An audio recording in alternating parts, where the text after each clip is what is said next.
really think you have a chance against us, Mr. Cowboy? Hey, motherfucker. What do you like to do? Oh, I don't know. Play chess. Screw.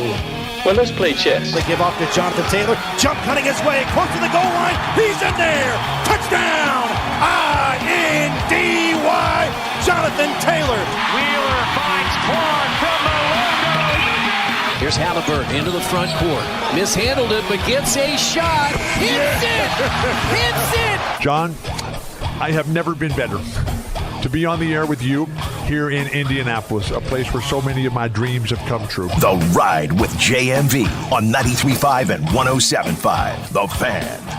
All right, here's our location, Pickle on Penn. We are in Carmel today. Really, you just go up 31, 116, get off right there, that first roundabout to the east of 31, and then just half a block on Penn, and here we are, Pickle on Penn. Steve Bodner is the owner. Kelly Bodner, who called in yesterday and gave us a little bit of song as well. They will join us. I'll have many from here over the course of the afternoon. My first endeavor at playing pickleball, I thought went incredibly well a little bit earlier today. And I'm going to go ahead and lay this out. And obviously the big story of the day is the passing at the age of 93 of Nancy Leonard. And we will get to that. And I cannot wait. And this is going to be Can't Miss coming up at 4 o'clock because Mark Patrick, MPOS himself, will join us coming up at 4. And we'll go over the memories of Nancy and of Slick, of the telethon. And the reason why we have sports here now, because of the work that they both did, and certainly that of Nancy Leonard. We'll talk to Mark Patrick today in the 4 o'clock hour, and that is something you absolutely will not want to miss. I promise you. It's been a while since Mark has been on. I know he's settling into the life of grandfather. And chief spoiler, for sure. I don't know if I'm going to call him the Field of Dreams grandfather. I don't know if he wants to be referenced as that. But Mark, for the first time in a long time, and if you guys don't really know the backstory, I was with Mark as his producer for 5 years, from 2000 through almost 5 years, I should say, from 2000 all the way up to November of 2004. Over off of Fall Creek Road. So that's how I got my start. And, as Jake has mentioned, he started and learned all of what he learned from Ed Sorensen at the beginning at RTV6. And that was certainly the golden era, if you will, the heyday of sports on TV around here with Mark, with Ed, with Dave Calabro, with the late Don Hine. Just a number of folks that you can remember, and certainly Mark had such a profound impact even beyond that on the Bob and Tom show, doing his impressions, doing the Hoosier Millionaire back when he did that as well, actually doing everything. And Mark's going to join us in the 4 o'clock hour because when I was thinking about especially the way that Jake did his show a little bit earlier and Jake is perfect at doing that, covering all that obviously had such a connection with Nancy Leonard over the years.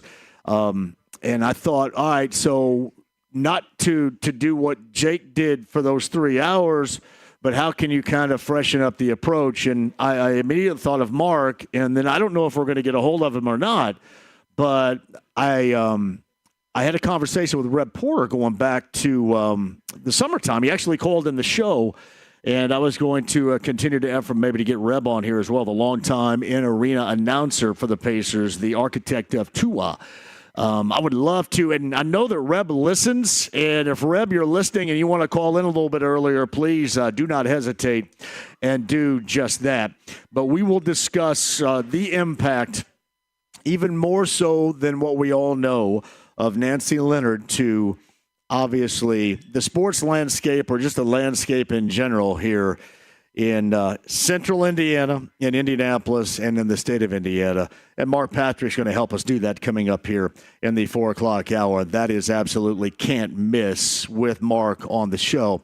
I'll get to the rest of the guest list in just a second, but I want to make sure you guys find us today at Pickle on Penn because I had mentioned this is, and I'm going to be weaving between, fun-loving and then obviously very sincere understanding of the gravity of today with the loss and the passing of Nancy Leonard at 93, but also just kind of the fun-loving aspect of those that are staying involved or the younger generation that are playing pickleball. I always kind of made, well, I could go out there and do this and go out there and do that. I did feel good earlier today. This was my first time ever playing pickleball at Pickle on Pin.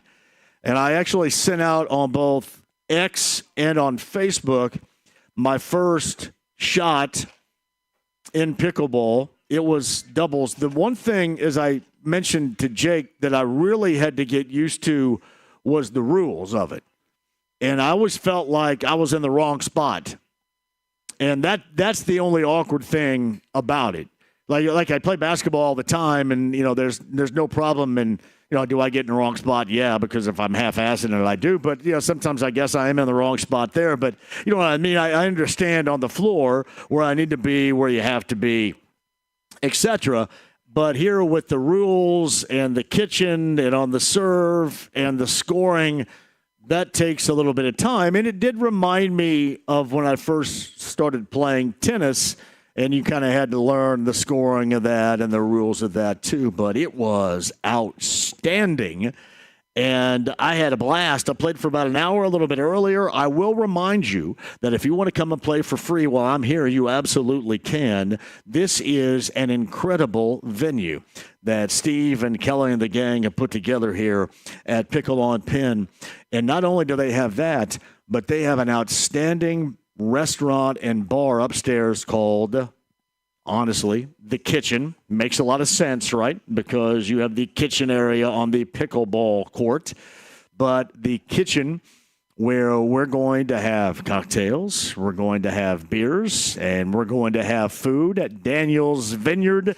They have brought some of their own wine cocktails. I have that in front of me right here if you guys are watching via YouTube Live right now. You can check that out. I know people talk about Daniel's Vineyard to me all the time, and it is representing here at Pickle on Pin this afternoon.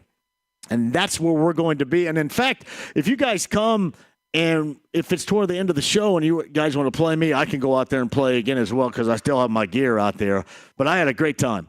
First time ever doing pickleball today with Pickle on Pin. And here's hoping that all of you come out and join me on a Wednesday. I know it's a little bit awkward because it's on a Wednesday, but it's a great-looking day. This is one heck of a venue, and they've got a lot to offer just beyond playing pickleball right here. It is just kind of an awesome club hangout here. So join us today, Pickle on Pin, again, off of Pin in Carmel. The best advice I can give you if you're coming up 31, for example, or coming down 31, get off at 116, boom, come right over here to Penn, and it's about half a block once you hit that roundabout getting on Penn, and here we are, Pickle on Penn until 6 o'clock, and I am very excited to see you. And I still feel good. I got a little BioFreeze pack, too, so I can give myself a rub down, Kelly, ready to go, get everything loose. Not going to take very much. And I did. I wrapped myself up like Tyrese Halliburton Jr. a little bit earlier, too, just to make sure nothing was popping. Because I mentioned to Jake, the Kenny Moore news. And when you first heard about the calf situation, you go, oh, man. Now, I think anytime you have a calf injury, everybody is going to, and more than, and rightly so, connect that or relate that to the Achilles. And that is the latest regarding Kenny Moore. People are asking me, do you think we know all? And there's zero way that we know all. There's zero way. If you remember, this goes back to when Kenny Moore was on with me at Grand Park up at Colts camp. And we kind of, joked around about HIPAA, and he wasn't really saying how his injury was going. But this seems like certainly even more so severe than that. And we will follow that story without question. You just don't want him to get into the situations that we have seen. I know I bring up Tyrese Halliburton all the time, and I think it's rightly so. I bring up Tyrese Halliburton all the time because he is always going to go down in history for me with so much admiration because he went out there and listen, if you're a baller, if you're a player and you're not quite right, you know it. And I know that those working with you, your doctors, it's their jobs to know it. And I'm sure that they do to a degree, but ultimately, you know it. And you just push it, and you push it for where you are. You push it for the people around you. You know, when I relate that to Nancy Leonard, so much of me feels great. And I think about those moments, you know, after they clinched and they moved on to the NBA Finals and beat the Knicks. And even though I'm a little bit cross with the old school 33 right here a little bit, who's now in Milwaukee, you know, I think about the moment where they embraced afterwards and how meaningful that was. And not just to the two people doing it, Miles Turner and Nancy Leonard, in the embrace, but how meaningful that was to everybody. And, you know, I think about Tyrese Halliburton, who goes out there and just lays it all on the line. And it's really easy for us to say, right? I mean, hell, we say it all the time. You know, you got to go out there and lay it on the line. Look how much money you get paid. And you get to those spots, it becomes more than just about money. You know, it's about what you want to do, your pride, your love for a place and the people in that place. And I will always have just a great deal of admiration for Halliburton for pushing it to the absolute limit. And with that, Nancy Leonard got to be a part of what I felt, and I think most of you would agree with me, the absolute best postseason that we have seen with the NBA Pacers. I mean, the NBA Pacers won titles. The NBA Pacers had been to the finals before in 2000. The NBA Pacers pushed it to a decisive 7 games to the limit back in June. And while part of me wishes that, you know, Tyrese Halliburton would have remained healthy, because I think we all understand they had a great opportunity to win that game. And part of me wishes that Nancy Leonard would have been able to see that team cash in on an NBA title, you know, their first ever in the NBA. I'm also satisfied because you could tell, because she was behind the bench every single game, you could tell how impactful, how special, how much that postseason and that team meant to her. And among those memories that I have that are certainly vivid, that is right there. Whether you're talking about the embrace from the longest at the time tenured Pacer in Miles Turner, the embrace with Tyrese Halliburton, you know, nearly everybody from the bench, the coaching staff, organizationally speaking, going over and meeting with her and talking with her and embracing Nancy Leonard. Of everything that took place during that incredible run, that is probably going to remain the most impactful to me. So I sit here talking to you right now, and I am so incredibly glad that happened. I mean, you wish it were one more game and it was a championship, but just noting how special, even without an NBA title, that was for everybody. And obviously knowing what we know today and Nancy Leonard's passing at the age of 93, just how important that moment was.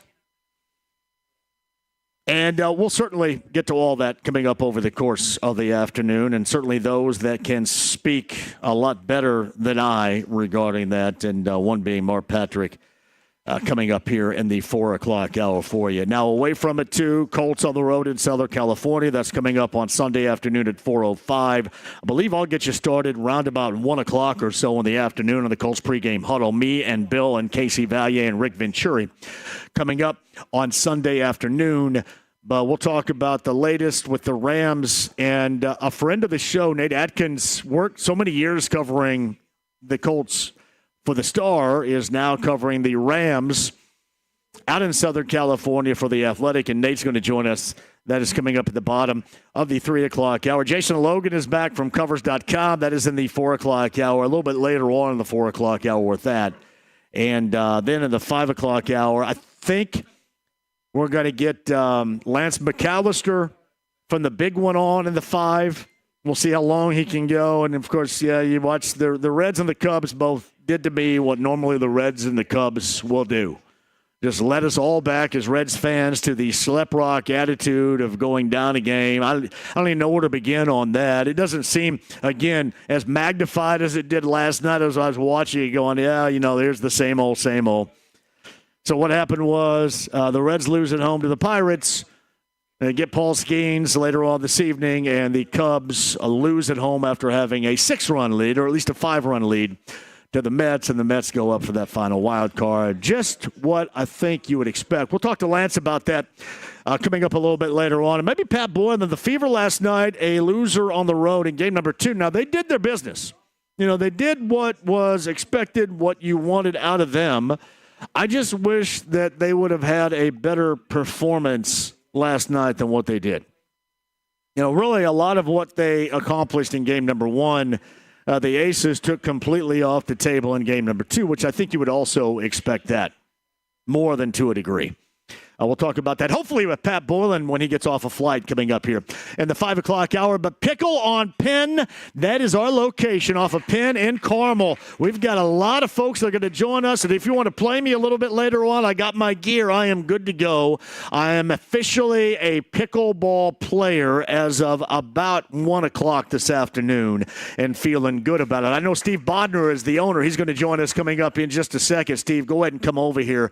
But I think you said, James, we want to start with some reaction right here with the significant news of the passing of Nancy Leonard a little bit earlier today. Matthew is at 239-1070. Hello, Matthew. How are you? How are you, John? Hello? Matthew? Yes, are you there, Matthew? Yes. Can you hear me? Great. I do. What do you got, Matthew? I want to just tell you, good luck out there, JMV, on the pickleball court. Go out there and prove you're the big deal. Go out there and prove you're the big deal of pickleball. With your serves on fire and your smashes on point, the other team will have no choice but to relish. You put something special there together, Matthew. Thank you very much. In terms of pickleball, Matthew is a wordsmith right there. I didn't want to get there before I get to Steve Bodner. I want to get to Joshua regarding some thoughts on this, too. Joshua, thanks for joining the show. How are you? I'm good. Hello, Joshua. It's so sad about Nancy Leonard. I wish you would have saw the Pacers win. No. Well, I mentioned this, too. Hey, Josh, I mentioned this. She saw them win. She didn't see them win at all, but the whole postseason is even more magnified and special, I think, and it should be for all of us right now with what they accomplished because she was behind the bench watching. I'm so glad she got to see it, even if it did not end in a title after 7 games. Yeah, I'm so glad she did, too. Right there with you. Josh, thank you for the call. We'll take more of your thoughts and your reaction to the passing of Nancy Leonard over the course of the afternoon. I mentioned I'm at Pickle on Penn today, and more coming up for you as well. Steve Bodner is the owner here. Thank you for having me, buddy. Well, thank you for coming. I feel great. Well, and for everybody that's out there in the public that's saying, how does JMV play pickleball? He's never played before. First-timer. It's a first-timer. I can tell you we got to change his name from JMV to the King. The King. The King. I like it. I like that. I'll go with the King. Yeah, you look great. Your position on the court was still very good. Even though I didn't know where I was sometimes. It's the first time you played, and you only did that 2 or 3 times out of 2 games. I think you should pat yourself on the back and say, if this gig doesn't work out, I'm going on the professional tour. I can see why people like it so much, though. It is fun. I often wonder, because I am obviously a basketball pickleball guy, and I kind of wondered why people, and now I understand why people get into it so much. But you're kind of spoiled, too, because at Pickle on Pin, those courts that you played on have 8 different layers on them. They do. They do, and one of them is a rubber mat, so your joints are cushioned. I love cushion joints. Yeah, I like that on basketball floors as well. You got to have that. For guys my age, if you want to play this game and survive and wait till the next time, you have to be in shape. You have to play on the right format. So tell me what we have. I kind of mentioned what we have to offer later on today. We're playing for free while I'm here, correct? That is correct. And then if people want to play me afterwards, I can hang out afterwards and play a little bit as well. Plus, the kitchen upstairs is full-service restaurant and bar. And wait till you try this. Our chef, and maybe she'll come and talk to us later on, came from St. Elmo's. The food in here is just fabulous. Nice. It's upper end stuff. You're too skinny, you won't eat it. But you said you had some hummus. I will do hummus. Okay, well I'm a hummus guy. I thought you were kidding, so I didn't tell him to do it. I'll do hummus. Yeah. Okay, well we'll get that working for you. But so this was intended to be. My wife, Kelly, is just so good at the public relations part, and she's always had a dream of being in the pickleball world. And I just questioned whether this was really going to be an issue until February of 22. We were in Naples. And as I told you, we went to that national pickleball tournament. And it's just fabulous. 64 courts and 5,000 or 6,000 people playing 24 hours a day. And the thought is this had to work. And at Pickle on Pen, what people have said to me is, before I joined here, I was looking for something to do. I was kind of lonely. So I joined, and now I have a new skill set. I have a bunch of friends that I've made from Pickle on Pin. We've even heard you've sort of saved my life. And you can't really put a money price on that. It's just a wonderful outcome that we've created. Steve Bodner is here. Steve, you're going to join us coming up a little bit later on, correct, too? Just hang around. That's all I get to talk? No, you get to talk some more, too. I want to take your job. Well, I could do this. I could do this. You can, too. I know Kelly's going to join us as well. We're on. I got to take a break here. That's why. Okay, sometimes you got to take breaks. Well, I get that. We'll get your hummus ordered. All that. Well, sit tight. We got Steve coming up here. Nate Atkins is going to join us from Southern California. Mark Patrick on the passing of Nancy Leonard, from somebody that has been around this even longer than certainly I have, and can speak on the impact of Nancy Leonard in such a profound fashion. Mark joins us coming up at the top of the 4 o'clock hour. I know we got Jason Logan. I know we got Lance McAllister. I know we have Pat Boylan and Steve and Kelly and Maddie and everybody at Pickle on Pin. We're looking for you. Daniel's Vineyard is here with their wine cocktails, too. We've got great food we'll talk up. Just join us. Pickle on Pin in Carmel. Stream the app. It's HD Radio, the AAA Membership Lounge via YouTube Live. We're waving at you right now. It's 93.5 and 107.5 The Fan.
JMV.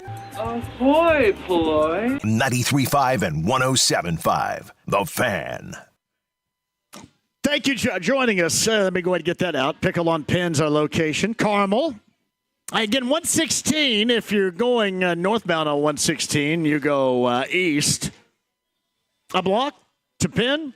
Half a block, boom. After that roundabout, here we are. Then obviously southbound on 31, you can just make sure you go east. Come right over here and join us, too. Free pickleball while I am here. And if you come a little bit later on after the show, for example, I'll play you before I have to bail. So you can join me, have cocktails, have some beer. Steve's going to rejoin in a second, as we talked about. Kelly is here. She's going to be here throughout the course of the afternoon and be on the show. She was actually singing on the show yesterday, if you guys remember. Yes. And Mark Patrick, top of the hour. More of the impact and the loss of Nancy Leonard. And it was announced earlier today by her family. She had passed away at the age of 93. More on that, and especially at 4 o'clock when Mark Patrick joins us for the first time in a while on this show. Meantime, on the Andy Moore Automotive Group hotline, now used to be here in Indy, used to cover the Colts for the Star. He's now with the Athletic, and he's out in Southern California. Basking in the glow with nothing but sunshine. Well, sunshine starts about noon out there. Nate Atkins joins us as he covers the Rams now. Hey, Nate, thank you for the time. How are you enjoying Southern California? Yeah, it's been fun so far. It's been different being on a totally different time zone than most of my friends and family, so it's forced me to get up a little earlier than I like to, but that's okay. And it's been sunny. It's sunny right now, and yeah, it's been an adjustment and a whirlwind of the last 3 weeks, but here we are. So, speaking of the adjustment, the Rams are going to have to make one in getting the Colts coming up on Sunday. You got to come back from a game that was an absolute gut punch. I mean, it's one thing to the bettors out there, which was one of the bad beats of the season, no doubt about it, maybe even the worst in that loss and the way that it went down in Philly. But bouncing back from a game that most certainly they should have won, sometimes that can be, Nate, easier said than done. Yeah, I think it can be in certain instances, but I don't know. The vibe I get from this Rams team is they just have this air about them that they kind of expect to be a playoff team. And, you know, they really wanted to beat the Eagles, certainly because not only is it the next game on their schedule, but they've lost to them now 3 times in the past calendar year. It's how their season ended last year. So they wanted to finish that one out and make that kind of a statement. But I think they have the belief that they're going to see these guys again. Everyone in the NFC kind of has this idea that the road goes through Philadelphia, and how could you not when they've won 19 of the past 20 games? They're defending champs. And the Rams felt like they validated a lot of what they wanted to show in that game as far as being able to run on the Eagles, being able to stop Saquon Barkley, and being able to just really move the ball a lot. And they just look at a lot of areas that they can get better at. And so I think they're going to move forward just fine. There'll be some other teams, I think, that really felt like they had to win this one to make the playoffs that might look at it a little differently, but this team kind of has just a little bit of that expectation about them that'll help them out a little bit, I think. It's Nate Atkins of The Athletic. He's in Southern California, covers the Rams. He's on the Andy Moore Automotive Group hotline. So try to put 2 and 2 together. Your thoughts on the Colts, and I know that they've changed since you have changed zip codes, but your thoughts on what you have seen through 3 weeks of this Colts team and that matchup, which I think we can all agree is going to be the toughest matchup they've seen so far in L.A. coming up on Sunday. Yeah, it's real nice of the Colts to get good right as I left the beat. You know, I was there for 4 seasons and didn't see a playoff game. And right now I think the Colts are, very much in front to make the playoffs, not only because they're 3-0, but because the Texans are 0-3, and it's outside of them, it's just such a manageable division. And, I know the Colts, it's been 3 games against 3 not great opponents. I think Denver's all right, but the other 2 opponents certainly are not in a good spot. But you have to give the Colts credit for in those other 2 games against the Dolphins and Titans for really taking it to them. When we've seen the Colts in the past couple of years, when they would go up against bad teams, they'd often beat them, and they couldn't beat the good ones so much. But even when they would beat the bad teams, they'd kind of survive them. I think back to, last year when they beat the Dolphins, and they won a game 16-10 against Tyler Huntley and Tim Boyle, and it just felt like they survived these teams that didn't have anything going for them, and it was hard to really extrapolate that to believing in that team. But this Colts team has gone out and just pummeled the Titans and pummeled the Dolphins. And the way that they're doing it on offense, I think, has got to be the most encouraging, where all that we've thought about with the team, I've said for a while, I thought the upside of that offense was very high because of the growth of the skill players. And we know what Jonathan Taylor can do, but really just the addition of Tyler Warren just really diversifies that offense. And then you're seeing what three really good receivers can do. It was all about the quarterback play, and could they get good enough there? And I had questions, admittedly, when I was on the beat about Daniel Jones because of what he's shown in this league. But the argument that the Colts always came back with was he just didn't have the offensive line, the protection in New York, and he will have it here. And so far, I think that's what's come together the most for the Colts. They're protecting Daniel Jones incredibly well, and he's just been a very smooth and safe operator in the pass game. And then when they have that, I knew their run game could get really good because you've got a mobile quarterback, the run threat of that with what looks like a very healthy and explosive Jonathan Taylor. So they're going to face a tougher test with the Rams, especially the pass rush that I think they've seen from most of their opponents so far. But you have to be really encouraged that they've got kind of this well-balanced team right now that they've not had in the past because they haven't had the quarterback play.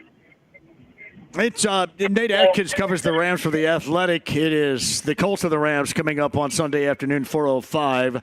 We start around 1 for the Colts pregame huddle right here on 93.5 and 107.5 The Fan. Hey, before I let you go, I happen to think Jared Verse is one of the better defensive players, certainly if you want to describe it as up and coming. But I think one of the more impactful defenders you're going to find from an individual basis in the NFL right now. What have you seen so far out of him? Because if you're looking for one guy that can bring a little bit of devastation. I mean, the Rams have always had somebody like that. That one individual. Is Verse next up on that front for the Rams defensively? Yeah, I think he's getting there for sure. Last year he was the Defensive Rookie of the Year. Even though he only finished 4 sacks, he had more than 70 pressures and really took over in the playoffs. And this year has been an adjustment for him with other teams just game planning for him more. And his production isn't quite as high, but his impact is high, and it's opening things up for guys like Byron Young and Josiah Stewart. And they just have a really good all-around pass rush. I think it's going to be the best that the Colts have gone up against because they saw Nick Bonito, who, we know what he could do based on the matchup last year. But the Rams have this kind of overall package around Jared Verse and they'll move him around. They'll play him on the left side. They'll play him on the right side. They'll overload certain sides to get him one-on-one matchups. All the stuff they used to do with Aaron Donald, they're doing for Jared Verse. And so I think that's going to be where the Colts have to hold up the most, is that we haven't seen Daniel Jones have to operate under a lot of pressure. And the Rams can do it without blitzing. Teams that blitz Daniel Jones hasn't worked. I don't think the Rams will have to blitz. I think they'll get after it with their pass rush, and we will see if he's up to the task. That is Nate Atkins. He's of the Star. He's on the Andy Moore He's formerly of the Star. Yeah, formerly. On the Andy Moore Automotive Group hotline. He is at the Athletic now. Sorry about that, man. I knew it was going to happen that way. But, hey, we miss you around here, but your input regarding the Rams this weekend is certainly much appreciated. Yeah, have a great weekend out there. Maybe show some of the people that are going out there, like the Joel A. Ericksons and such of the world, a good time in Southern California this weekend, okay?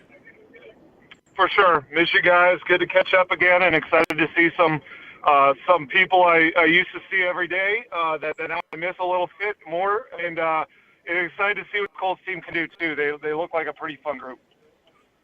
You got it. Nate, thank you very much. Nate Atkins of The Athletic on the Andy Moore Automotive Group hotline. Hold on. I'll take a break in just a second. I want to get Kelly here. Kelly's on board. We're at Pickle on Penn. Yes, we are. And this is great. I want to remind people they can play for free while I'm here, correct? That's correct. But you also have the kitchen up here. Kitchen's always open to the public. Look at the hummus that's before me right here. This beautiful. is on my menu. Oh, yeah. Can't wait for you to try this steak. And I'm glad you put the old school video of me on up there instead of that headshot of me from 3 years ago where I weighed a lot more. Wow. Woo, look at that voice. We're blown away. That sounds good. Are you blown away? I am blown away. Hey, I got a little ditty for you. Oh, do you? You ready for it? Is it like Jack and Diane? A little better. Okay, I'm ready. Are you ready? Here's a story about a man named John who just learned to play pickle on his own. He is growing all sports in numbers, but he is not alone. Till the one day when he met Steve Bodner, the bromance could only be a win. And this is how we became JMV and Pickle on Pin. I like that little Brady Bunch reference from Kelly right there. Let's go, sir. Done. Well done today. You blew me away. Dan, did I look good? Oh. That was my first ever time out there today. Well, you're a tennis player, but you picked it right up. I mean, I haven't played tennis in a while, but I was kind of caught between like ping pong and tennis right there. I mean, you had Steve Maggiano, you had Austin I had my Bodner. index finger on the other side of the paddle like it was a ping pong paddle. Yeah, so it's kind of weird. But I had the ground stroke, like the backhand of the ground stroke stuff. I had that down. Well done, sir. You blew it away. I was putting a little spin on it, too. I mean, you had our pro, Steve Maggiano. You had Eric Baker in the house. You had Austin Bodner, and you definitely killed Steve it. was an awesome teacher for me, too. Yeah, you going to join me a little bit later on? You know I am. Daniel's Vineyard is here as well. Can't wait. And we got great food. We're in the kitchen. I'm going to have beers with you, correct? Can't and cocktails, too. Thank you, Kelly. Thank you, sir. That's Kelly right there with us. She's going to rejoin, as will Steve, coming up a little bit later on. Pickle on Pin. The Pickle Bowl is free while I'm here in Carmel. Join us. If you've never played, let's see what you can do. If you have played and you want to challenge me, just come on over. And I play doubles, but I can do singles too. I think I can get used to it. I just can't keep score very well. Now, I'm not cheating, but I just don't really know how to do it. Like the 3-2-1 kind of thing is still kind of weird to me. But I can cover low ground out there. So, hey, join me. Pickle on Pin. We are in Carmel today. And also recognizing the significance of the passing of Nancy Leonard at the age of 93. And to help further explain, Mark Patrick. We have not had Mark on this show in a while. Mark is certainly legendary in this market. And Mark's going to join us coming up here at the top of the hour. Busy show for you. Pickle on Pin. We are in Carmel. Do not go anywhere. There is more to come. We've got the text line open, too, at 317-239-1070. If you want to send me stuff through there, we can. We also have 239-1070 for your calls. Bullseye passes, if you plan on going to Southern California this weekend for that game, I'm going to get you in to the BullseyeEventGroup.com Rams VIP tailgate coming up on Sunday out in Southern California. Your chance to win that. Hard tickets, MGK tickets also coming up. Don't go anywhere. Pickled on Pin on a Wednesday, 93.5, 107.5 The Fan.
JMV. Well, not really. I felt it on my leg.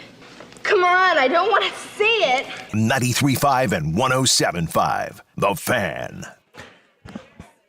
This location is called Pickle on Pin. We've got people walking up here right now. I appreciate that. Kelly put the red carpet out for us.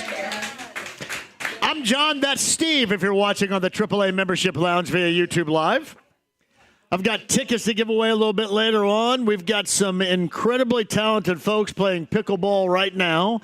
I did play with owner Steve Bodner, who rejoins us a little bit earlier. So Kelly thought that I played really well.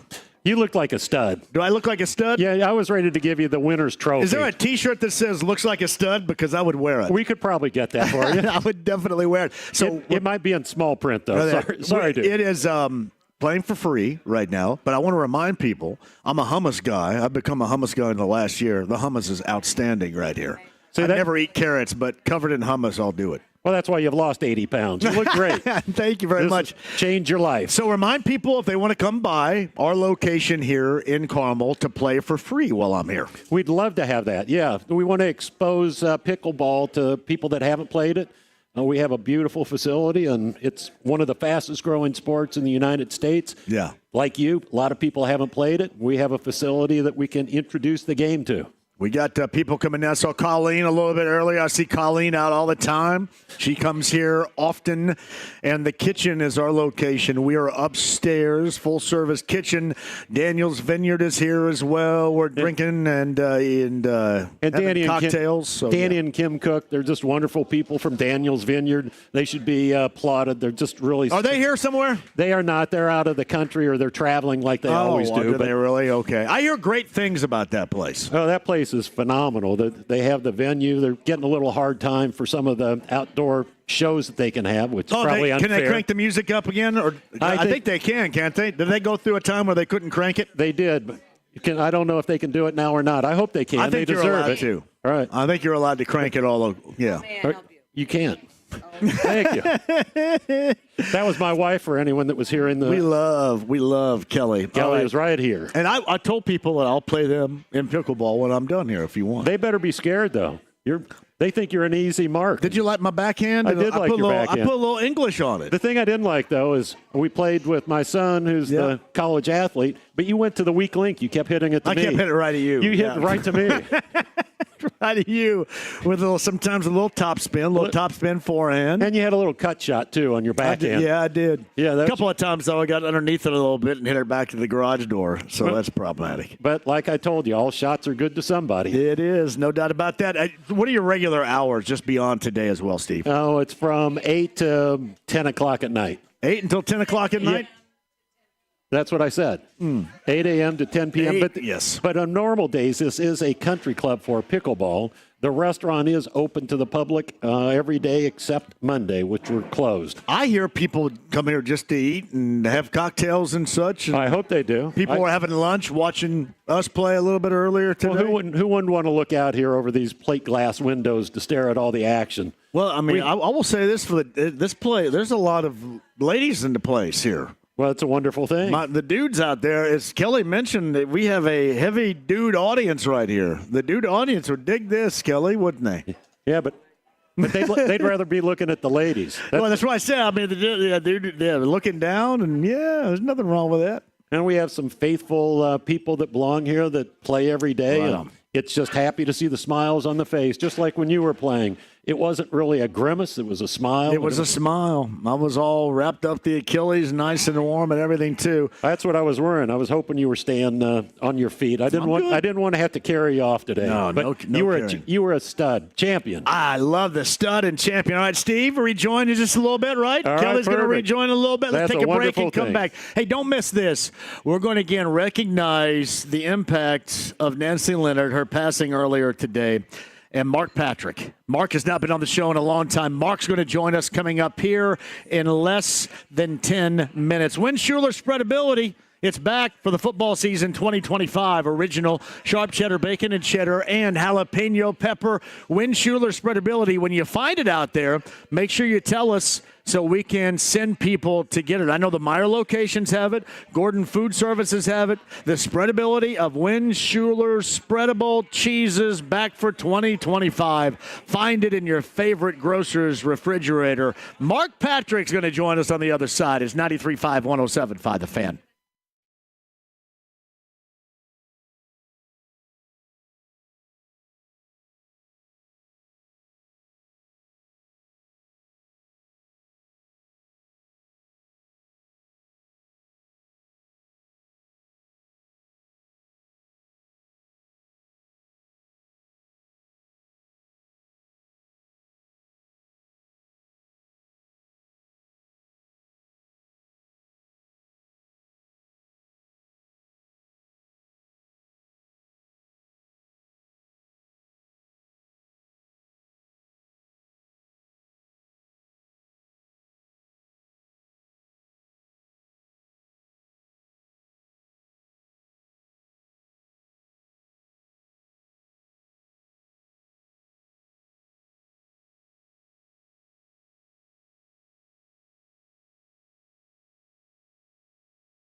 93.5 and 107.5. The Fan.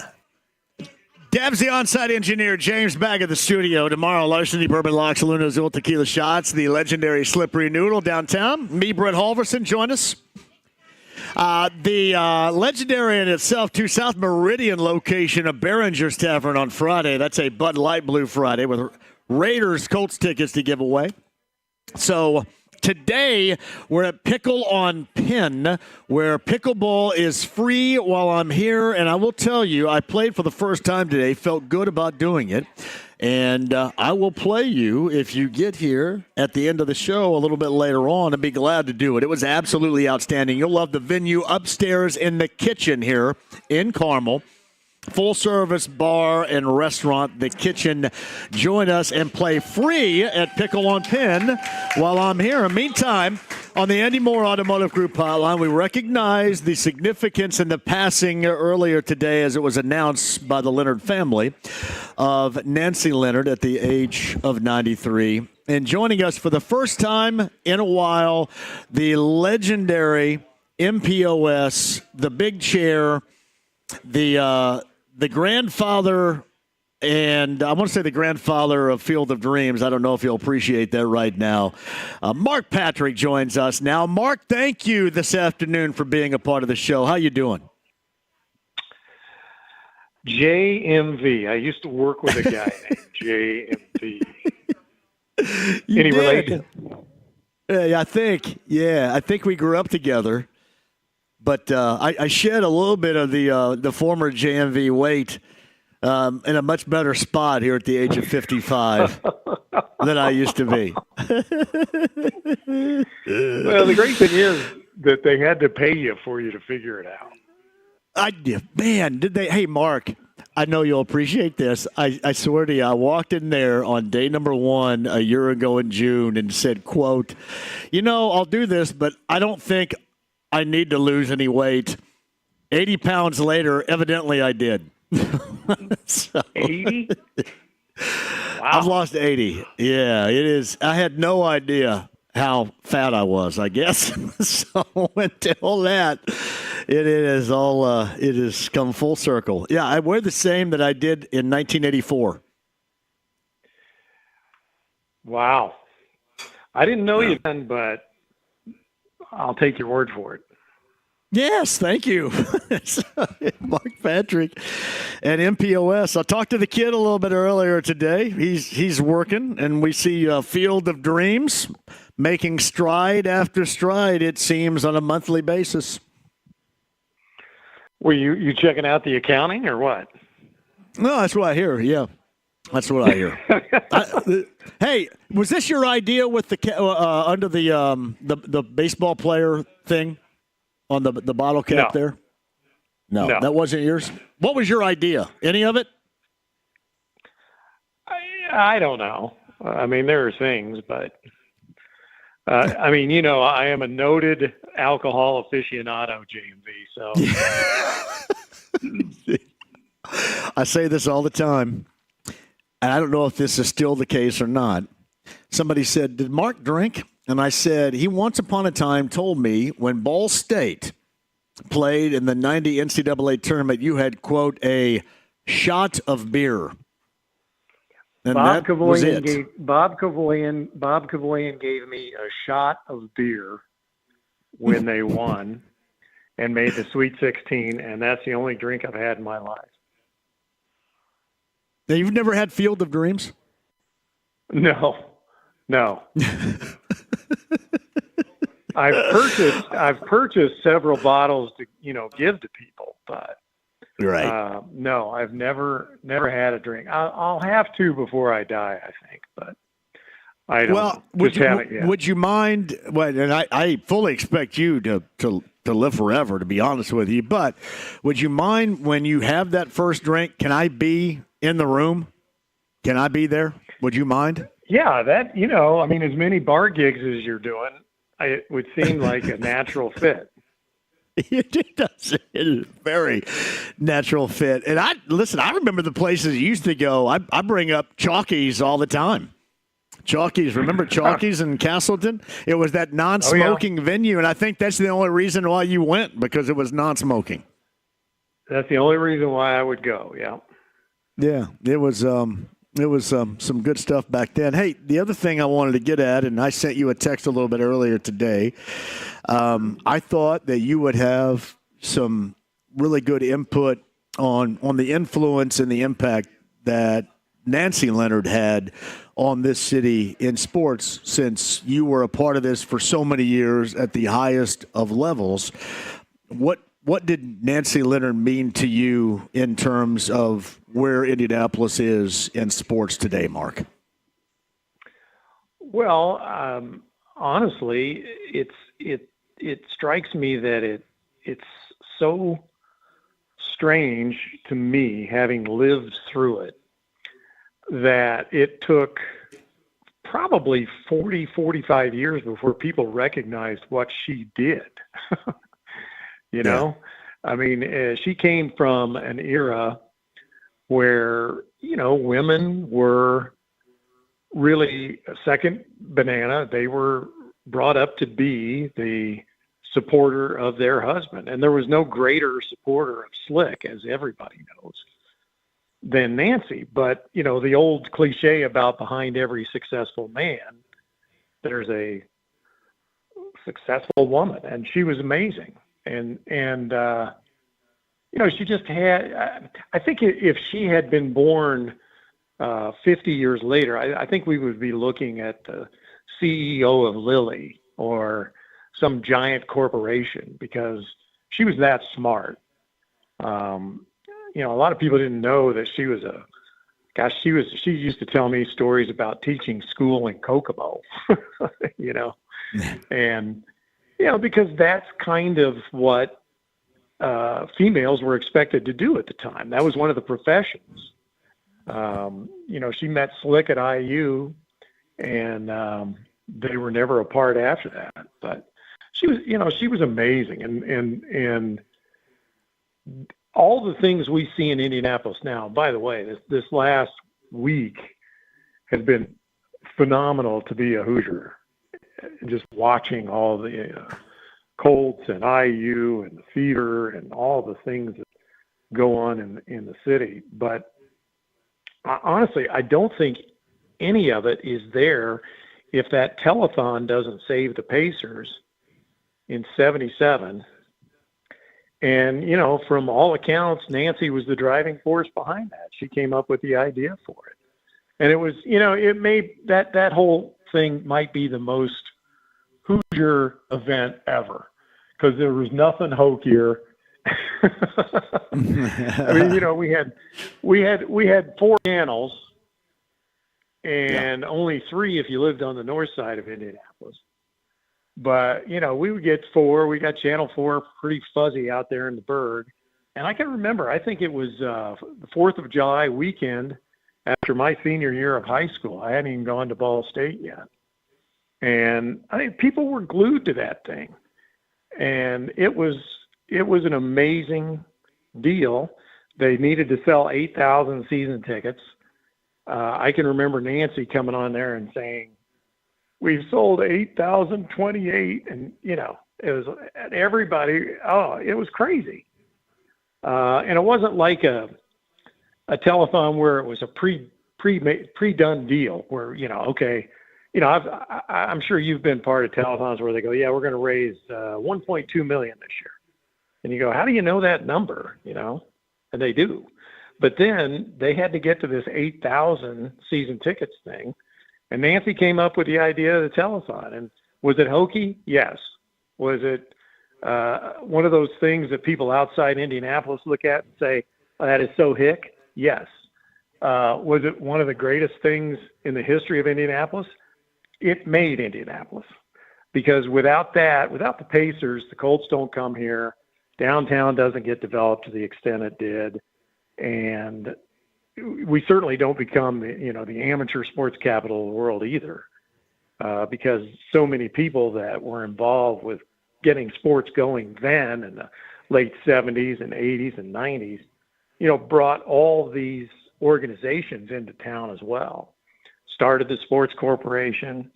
So, if you want to go ahead and point your finger at one person, I'd say it's her. So Mark Patrick, the legendary MPOS, the big chair. He's on the Andy Moore Automotive Group hotline. And I was thinking about the same thing you just brought up. You were a graduating senior in 1977 over in Brownsburg and have yet to ship off to Muncie. What'd you think about what the future did hold for the NBA and the Pacers at that point, prior to that telethon? Did you think basically all was going to be lost on that front with that team before that took place? It's hard to describe now to anybody who wasn't alive then how unimaginable it was to lose that team because they were only, you got to remember, they weren't even 10 years old then. I mean, we'll sit here and quote, what was going on here 10 years ago with the Pacers like it was yesterday. But that's how, that the Market Square Arena was only a few years old. And it had been built specifically because the Pacers had so outgrown the Fairgrounds Coliseum. And it was at the time, it was a Taj Mahal. So all of a sudden, the thought of nothing being in there and nothing happening downtown and, of course, high school and college basketball is always going to be huge, but Indianapolis was not going to be a major league sports team. And that was just crazy to think, what am I going to do? What am I going to follow during professional basketball season? And, the telethon changed all that. So Mark Patrick, he's on the Andy Moore Automotive Group hotline. It is, it is amazing where you would view, both Nancy and Slick for that matter in what they meant. Because we just think about it, you and I oftentimes, Mark, in terms of sports. But it is so much more than that, the impact that they both had in leading the charge to make sure that team stayed here and then everything else happened. Because without that, we're probably paying attention to IU, Purdue, and high school stuff. And so much of this that we know today is ultimately Mark never realized. Well, you don't want to downplay what Herb and Mel Simon did because they came along at an unbelievably tough time. But without Nancy and Slick, nothing ever gets to that point to make the team available for the Simons. So, what's really to me intriguing about that time was that Nancy got absolutely no credit. Slick got all the credit because he was Slick. And, she was fine with that. She was always happy to stay a half step behind her man. But people that knew them and loved them, knew how smart Nancy was. I mean, things like Slick doing commercials, that was her call. She was like, yeah, don't do commercials. He's like, oh, nobody's going to buy something from me. He said, no, do commercials. Do whatever you think is right. Have fun. And, he was hurt when the Pacers fired him as coach. And it was Nancy that really got behind him and said, look, when the radio opportunity came up, she said, do it. This is a different group of people. These aren't the people that fired you. So do it. And, it was just things like that you're never going to, at the time, realize what an impact she was having. And that's what she was doing, and she wasn't making basketball moves when she was the general manager from 76 to 80, whatever that time frame was in there. But, she was really helping fiscally that team stay on its feet because, they weren't making money, that's for sure. It's not like the TV era that we've lived in for the last 40 years. It's Mark Patrick who is with us. We're talking about the passing of Nancy Leonard. Earlier today, it was announced by the Leonard family at the age of 93. MPOS is on the Andy Moore Automotive Group hotline. And I brought this up. I think some of the better moments, and I know that you were watching wherever you were, this Pacer run this past postseason, and certainly the most profound, most memorable moments would, to me, have been of after they beat the Knicks and the players and the personnel, the coaching staff, and everybody coming up to her and embracing, because of that moment. When you look back, I think it is great. You want the Pacers to win it all, and certainly they were a game and Achilles away from doing that, you would think. But at the same time, the fact that she got to witness that and be a part of that, I think makes that run, that spring into the summer, even more special.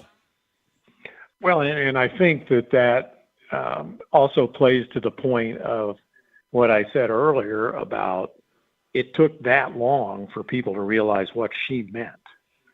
And especially for young people, anybody who wasn't alive during that time, I suppose it's like reading a history book and seeing her name and going, oh, I know who she is. And, right. On top of all these things that we've talked about, we are also talking about one of the most generous, loving women ever invented. I mean, there was never, ever something negative coming out of her mouth. It was just amazing. Anytime anybody saw her, and there's going to be, with her passing, there's going to be so many people that say, oh, well, I was good friends with Nancy, because she always made you feel that way. And, always left saying, I love you. And, from somebody that's just a friend, you're always kind of startled by that. But then it's a regular thing, and you knew she meant it, in her own way. And so there are hundreds of thousands of people out there grieving today, whose her last words to them were, I love you. And I'm one of them. So Mark Patrick on the Andy Moore Automotive Group hotline, MPOS, the big chair. Where are you located today? Are you up here or down there? I am in South Carolina today. Okay. All right. Because I know you bounce back and forth. Make sure I'm just trying to figure out. Make sure the kids stay I'm just away. trying to. Yeah, I'm just trying to figure out a way to save 15% on car insurance. Man, there's zero way you hadn't figured that out already. There's no way. None. Point taken. There's no way.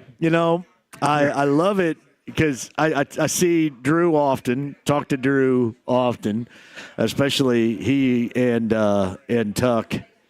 Man, this is a hell of a time for you, isn't it? I'm always gratified to see you just kind of, I don't know how to put it, wallowing in the greatness of where you are right now with grandkids and enjoyment and such. It looks like you're having a hell of a time, Mark.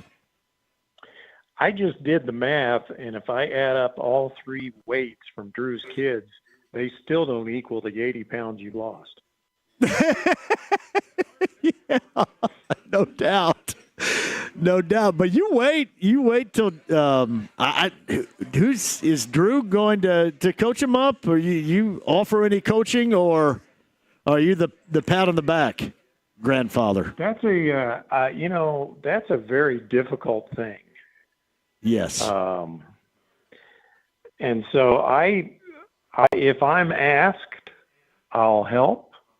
Otherwise, I'm just giving the old pop applause. Good for you. Good for you. So, how often are you up here? I know you're not too far. I'm at Pickle on Penn, which is, basically around 116 and Penn and Carmel. You're not. You stay up here a lot, right? Pretty near where I am. No, I mean we're up there. I'd say we're up there for a week every 3 months. Something like that. Oh, okay. That's not bad. Well, yeah, that's good. Now, are you still in vending stuff? Are you still the Bob Vila of Appalachia down there in South Carolina? Yes. Yes. What's your latest creation? I am. I just redid the entire front yard of my house. I decided I was tired. This will not sit well with you. You're not going to believe it. I decided I was tired of cutting grass. No way. Wait a minute. Yeah. Who is is really on the phone? This is not Mark Patrick on the phone with me right now. What? It's me, Rich Little. You're tired of cutting grass. I cannot believe you just said that. Listen, if you would have said, I just took a shot of Field of Dreams, I would believe that more than what you just said about not mowing any longer. Right? So yeah, I'm shocked. Yeah. So I actually made perennial garden on the entire front lawn here. So, yeah, that's the extent of my excitement. Ah, man. Well, I know you're still keeping track of all the sports, as you just talked about. Hey, did you ever think, is it like the bizarro world when you're watching IU football these days?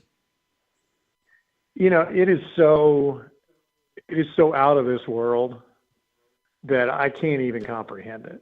And you know, people have, it's interesting to watch the different people. I almost used Bill Polian's, pundits, the pundits, watch the pundits, who talk about IU because they've got no idea where they came from. I'm like, how can you forget what IU was in football forever? I mean, basically since 1967. You know, there were years every once in a while, Bill Mallory jumped in, and it was passable, but you know, not. It's just crazy that they are. I mean, that game against Illinois, I'm still sitting here. Hang on a minute, IU just scored again. Yeah. I mean, I kept waiting for the other shoe to drop in that one, and then you realize, no, the other shoe's not around anymore. Well, I think about it, too. I kind of wonder, going back to the early 2000s, if Heidi Fleiss, when you used to have her on to make picks every week, would have gone with Illinois or IU. What do you think? Can you believe you had Heidi Fleiss on every week to pick games? Yes, I can. Do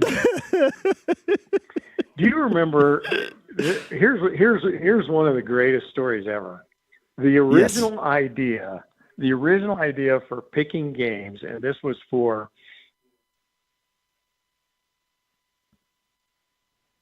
Ron Sexton, the greatest we've ever known. Among being a genius with Donnie Baker and Jerry Jones and so many great voices, he did the carpet guy. Remember that? I do. Yes. The guy that did the carpet commercials. Yeah. Now that you bring it up, I do. He did that guy dead on. So he would do a segment, NFL games on carpet, and he would do it as that guy. And it was hilarious. Yeah. So I said, hey, let's do, you have the carpet guy do the games on carpet. Let's see if we can get Tommy Chong to do games on grass. Yeah, I remember. And so, so we finally get a hold of Tommy Chong, and he's like, yeah, man, what's the concept? I said, hey, you guys are legendary for your bits. And so I'll write everything for you. All you got to do is read it in your, Tommy Chong, Cheech and Chong voice, Games on Grass. And our Fox Sports Radio had given me a certain amount of money I could pay him. And he goes off on me. He goes, "Hey, man, I'm over that, man. That's not who I am anymore, man. I'm an actor. I don't, that was an act. That was maybe, my reputation, but that's not who I am now, man." Just screaming at me. And so I'm like, okay. And it wasn't 2 months later, he was arrested for drugs. and now he and Cheech have their own gummies. Yeah. Oh, yeah. Yeah. But didn't want to pick Games on Grass. It's full circle right there with Games on Grass with Mark Patrick. That is MPOS, the big chair on the Andy Moore Automotive Group hotline. It's always good to hear from you. Always good. Thank you very much for coming on and talking regarding Nancy Leonard. You felt perfect for that role today, and I can't thank you enough. It's great to talk with you, and hopefully here relatively soon we'll see you at some point. I see your son all the time. Hopefully I see you. What is I just want to know what your next self-improvement project is, because I don't see anything left. You got the hair, you got the weight loss. I got to have eyes and ears. I don't think impotence is a problem, is it? Well, no. It could always be better, probably. But no, eyes and ears are next, Mark. Eyes and ears. Yeah. Okay. Yeah. Eyes and ears. Hey, I appreciate you. We'll stay in touch. It's great to hear from you. My best to the fam, and hopefully I see you soon, Mark. Proud of you as always, JMV. Thank you, buddy. It's MPOS, the Andy Moore Automotive Group. Oh, that always gets me right there. MPOS. Pickle on Penn is our location. Thank you guys for joining us. Quick break. We'll come back. I know we have Jason Logan coming up from Covers, Lance McAllister, and a lot more, too. Let me take a break and come back. And more Pickle on Penn. Play for free while I'm here in Carmel with 93.5 and 107.5 The Fan.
Hey, Ploy. 93.5 and 107.5. The Fan.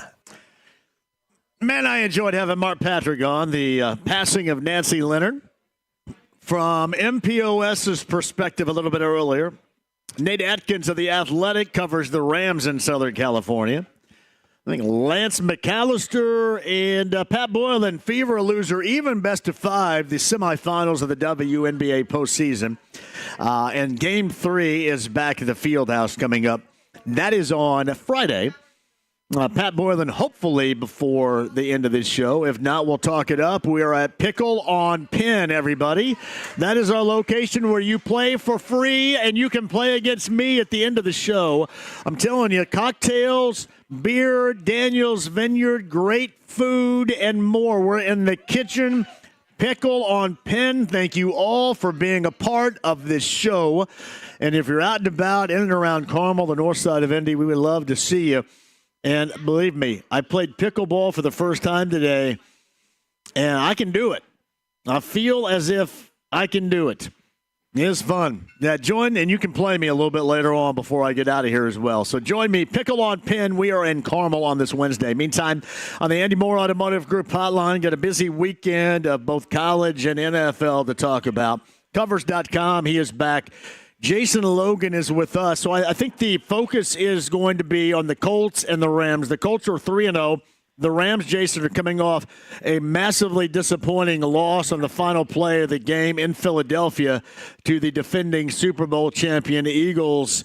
What's your thought going into this, not only in particular on the field, but the lines going into this Sunday matchup in Southern California?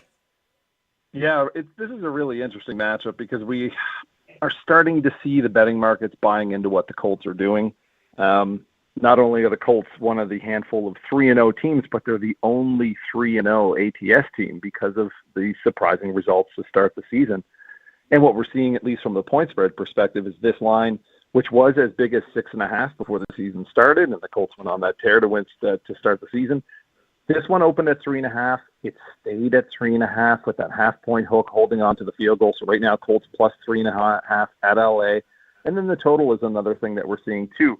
Pretty modest numbers from the Colts early on. Saw some lower totals in the mid-40s. We saw this one open 40 as low as 47 on Sunday night, and now it's up to 50 points. So we are seeing the betting market and bettors start to buy into what the Indianapolis Colts are. So Jason Logan of Covers.com, he's on the Andy Moore Automotive Group hotline. Hey, from the outside looking in, like we're on the inside looking out right here, but are you a believer in the Colts with this 3-0 start from your vantage point? I always try to be a little bit skeptical of early season results when it comes to sports betting. You don't want to kind of fall in love with teams. I think this is a very, very telling game for the Colts. Yeah. It's going to be back-to-back road games.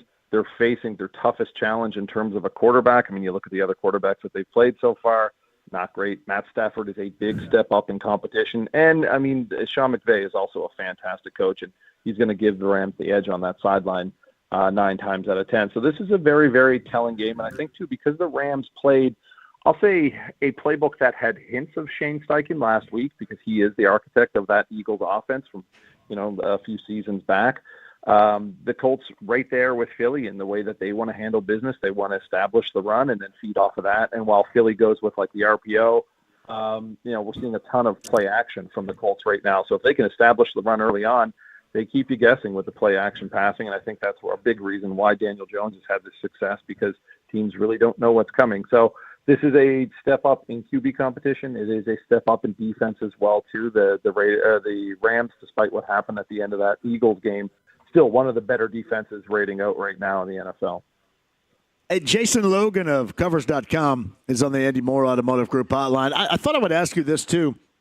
Where would you start? I don't know when you start the numbers for Comeback Player of the Year, but through 3 weeks of the season, very early, where would you slot Daniel Jones in that category? Well, at least according to the odds, he's right up there. I mean, Christian McCaffrey is kind of the front runner right now.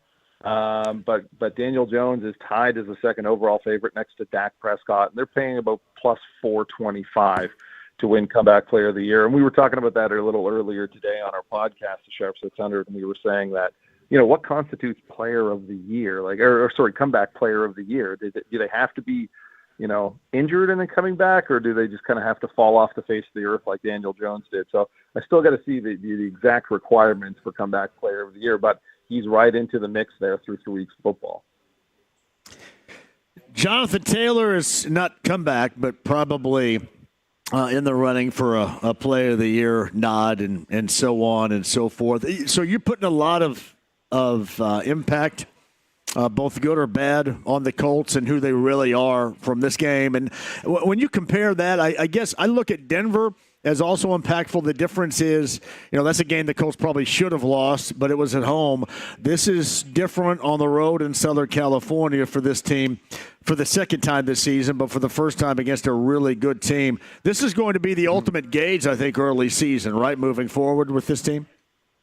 Yeah, I believe so, because, after this, you've got some winnable games here. You're at home to Las Vegas. You're at home to Arizona, which is just lost James Conner.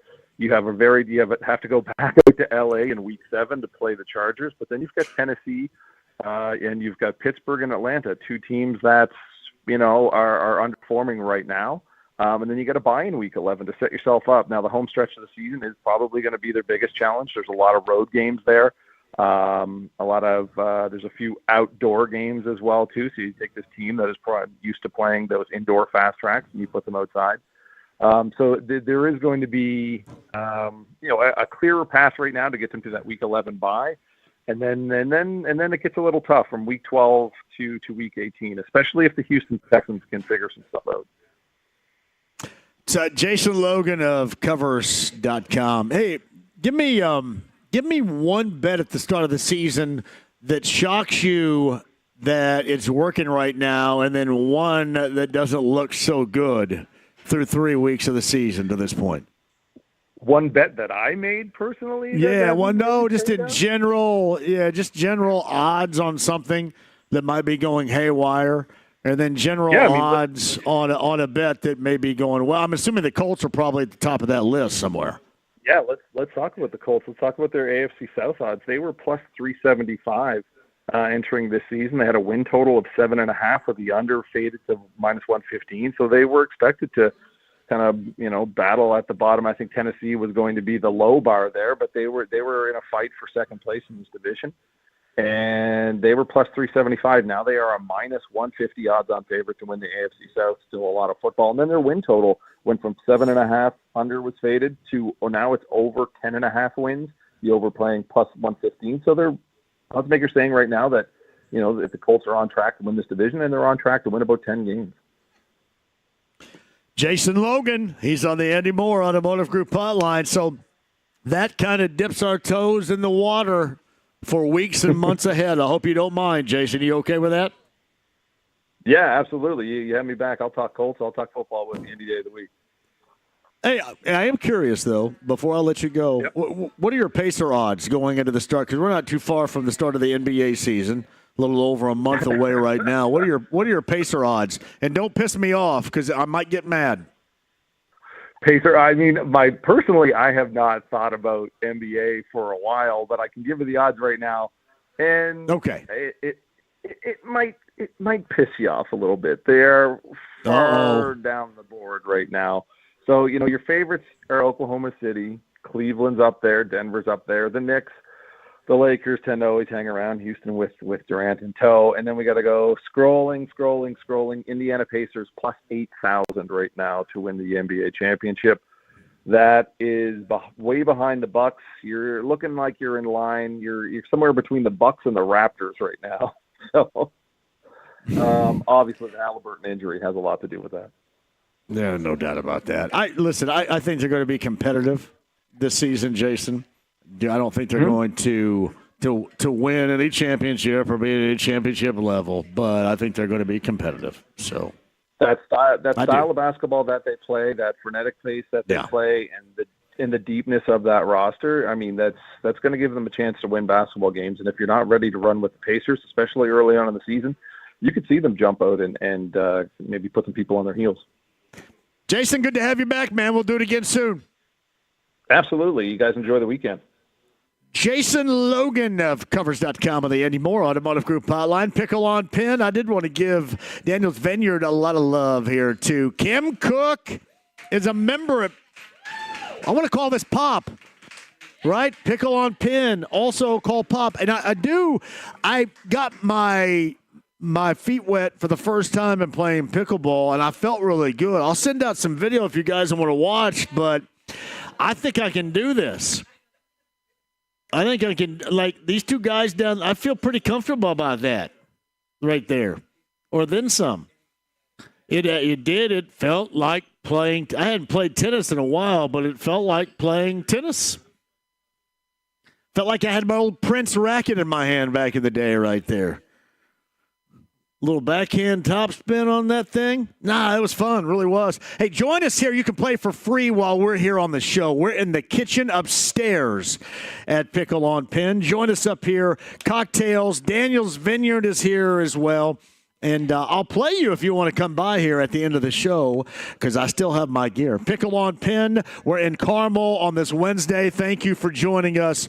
And again, the understanding of the impact of Nancy Leonard and her passing at the age of 93 a little bit earlier today. If you missed MPOS, Mark Patrick on the show, you can catch that again. And catch it on our podcast, 1075thefan.com. Lance McAllister, Pat Boylan, and a lot more still to come. Don't go anywhere. Live from Pickle on Pin on this Wednesday. It's 93.5 and 107.5 The Fan.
The Ride with JMV. Hans, Bobby, I'm your white knight. 93.5 and 107.5. The Fan. Windshield spreadability back for 2025. You can find it at your favorite grocer's refrigerator. Hopefully, I know that it's located, for example, not too far from where I am right now. Meyer location in Carmel, Meyer location in Muncie, Avon, Greenwood, Gordon Food Services. If you find the spreadability of Windschuler's and original sharp cheddar bacon and cheddar and jalapeno pepper, make sure we know where it is. Send me those pictures of the locations, and I will send folks the ultimate spreadability for your snacking. The spreadability of Windschuler's. Again, your favorite grocer's refrigerator today. Pickle on pin. I have learned to play pickleball. I'm becoming a very dangerous human being right here. Badassery is happening on the pickleball court a little bit earlier. We'll be rejoined coming up. Steve Bodner is the owner. I know Kelly is here as well. We will talk with them. My man, Kurt, stopped by. All right, Kurt, make sure everybody – Kurt's with me live, by the way, right now. Give everybody your background again here. The basketball background? Yes. Yeah, you made a call once. I should probably explain that. You made a call once upon a time. 2 weeks ago, I called you. I was playing pickup basketball. Been doing it for decades. And in the middle of February, after playing the first game, started the second game, I collapsed on the court. Was that here up here? Yeah, in Carmel. Yeah, in Carmel. Yeah. Yeah. So two of the guys I play with teach AED. One felt my pulse, which I didn't have one. Second guy went to grab the device. They kept me alive till police officer showed up about 30 seconds, 45 seconds later. Police officer kept me alive till the paramedics came. That's the highlights. And now, Kurt? I'm still playing. That's playing tonight. That's absolutely incredible. I'll be 65 next month. 65.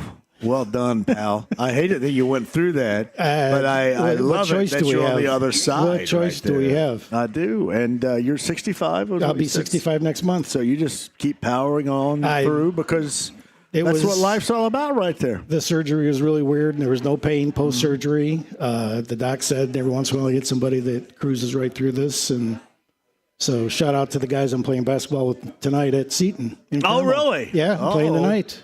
Oh, what time you playing? 9. Man. I'm not a pickleball guy. I cannot take that. Well, you have to become one. My legs got to run. Well, yeah, I understand, but they've got the extra soft. Oh, yeah. Well, that would help. That's feather soft. So, Kurt, I think you and I down here one of these days will play. Yeah. We'll just kind of serve and volley it back and forth with one another and get your feet wet if you wouldn't mind. Right. No problem. Man, thanks for coming out and seeing me today. I was driving home. This is where I work. You can go ahead and say it. Oh, plug Bub's Burgers in Zionsville. I'm the GM. Come see me. Oh, you're the general manager of Bub's? I'm waiting for my wife to retire, so this is my semi-retirement We've had a lot of legendary talk on this show today, and Bub's is also legendary. We know that to be true. Great stuff. Yeah. On a bad day, it's good. No, not a bad day whatsoever. What was the show you guys were on with the burger that once upon a time? Oh, Man versus... Man. Yeah, because you had, what's his name in there? Big Ugly. Adam Rich. Yes. You guys had him on. So can you imagine sitting 7 hours eating a burger? No. Burgers? Yeah, there's some guy in Zionsville that did it, and there was some professional eater that did 5 Big Uglies. 16-ounce burger. Has Chestnut? I know 5. Chestnut lives up here in Westfield. Has he been out there before to do that? Possibly, but just thinking about somebody that would consume 5 16-ounce burgers and then later that day do competitive ice cream. There's my plate right there before you, Kurt, right there. That's Do you a little like bit it? more healthy. Do you like that? Little hummus. Like, I've never eaten carrots. I played pickleball for the first time today. Is this your first time with carrots? My first time with carrots today. Because the hummus is great here at the kitchen at Pickle on Pin. So, yes. Yeah, I've been listening to you forever and a day, and I caught Mark Patrick. Oh, was that awesome? I was just like, I was like, you transported back to the early 2000s. It seemed like it was 30 years ago. Yeah. We have so much more because people are asking about, the Jay Moore, Bill Polian segment that once upon a time. And classic. Yeah, that's why I brought up.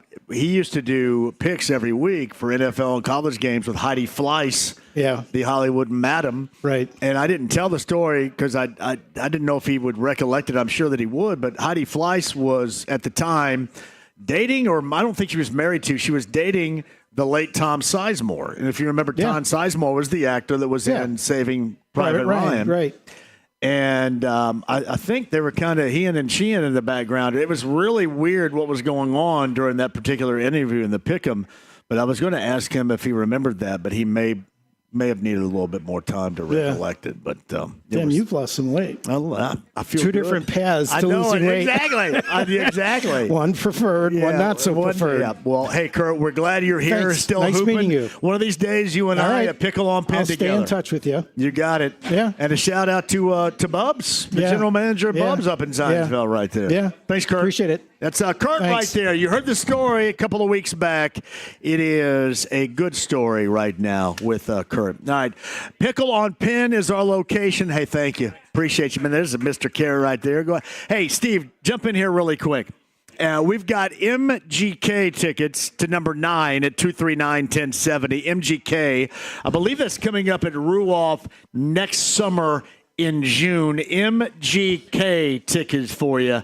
That is number 9 at 239-1070 right now. Before the top of the hour, Steve Bodner rejoins right here. Pickle on Pin. Everything going okay? Everything is great. And let's not forget to talk about the kitchen, which is our restaurant. You better do it. Yeah, the kitchen. We should come and try this. American fare. The bar is just spectacular. We have all kinds of beers. We have what is that?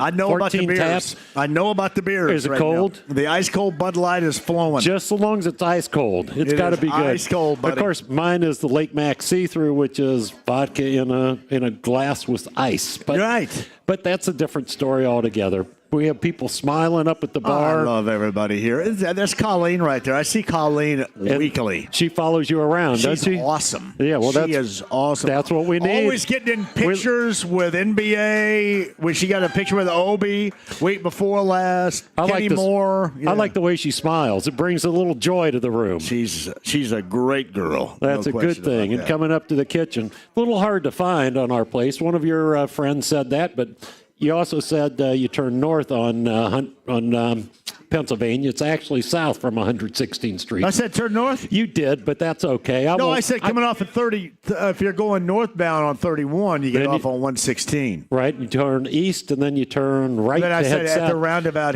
Pennsylvania. It's okay. I'm not going to argue with you. You're the king. I may have said that. I've been known to say the wrong things in the past. You are the king. Who would argue with the king? Steve, rejoin us coming up in a minute. Again, you play for free pickleball at Pickle on Pin in Carmel. We would love to see you, too.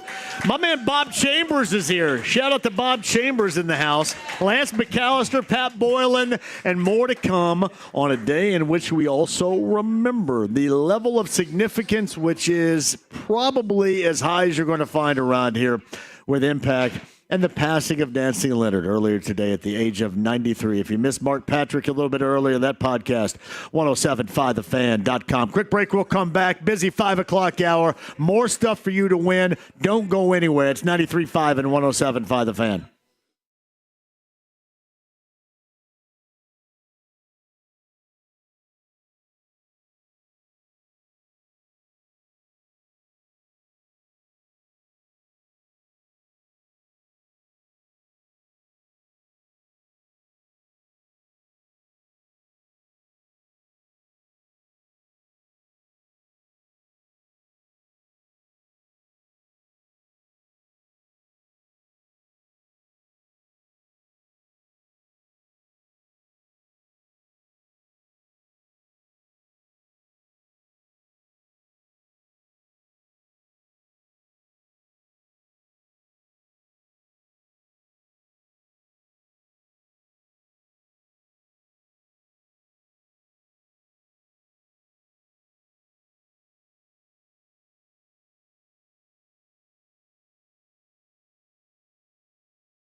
You got a panty on your head. Just drive fast, eh?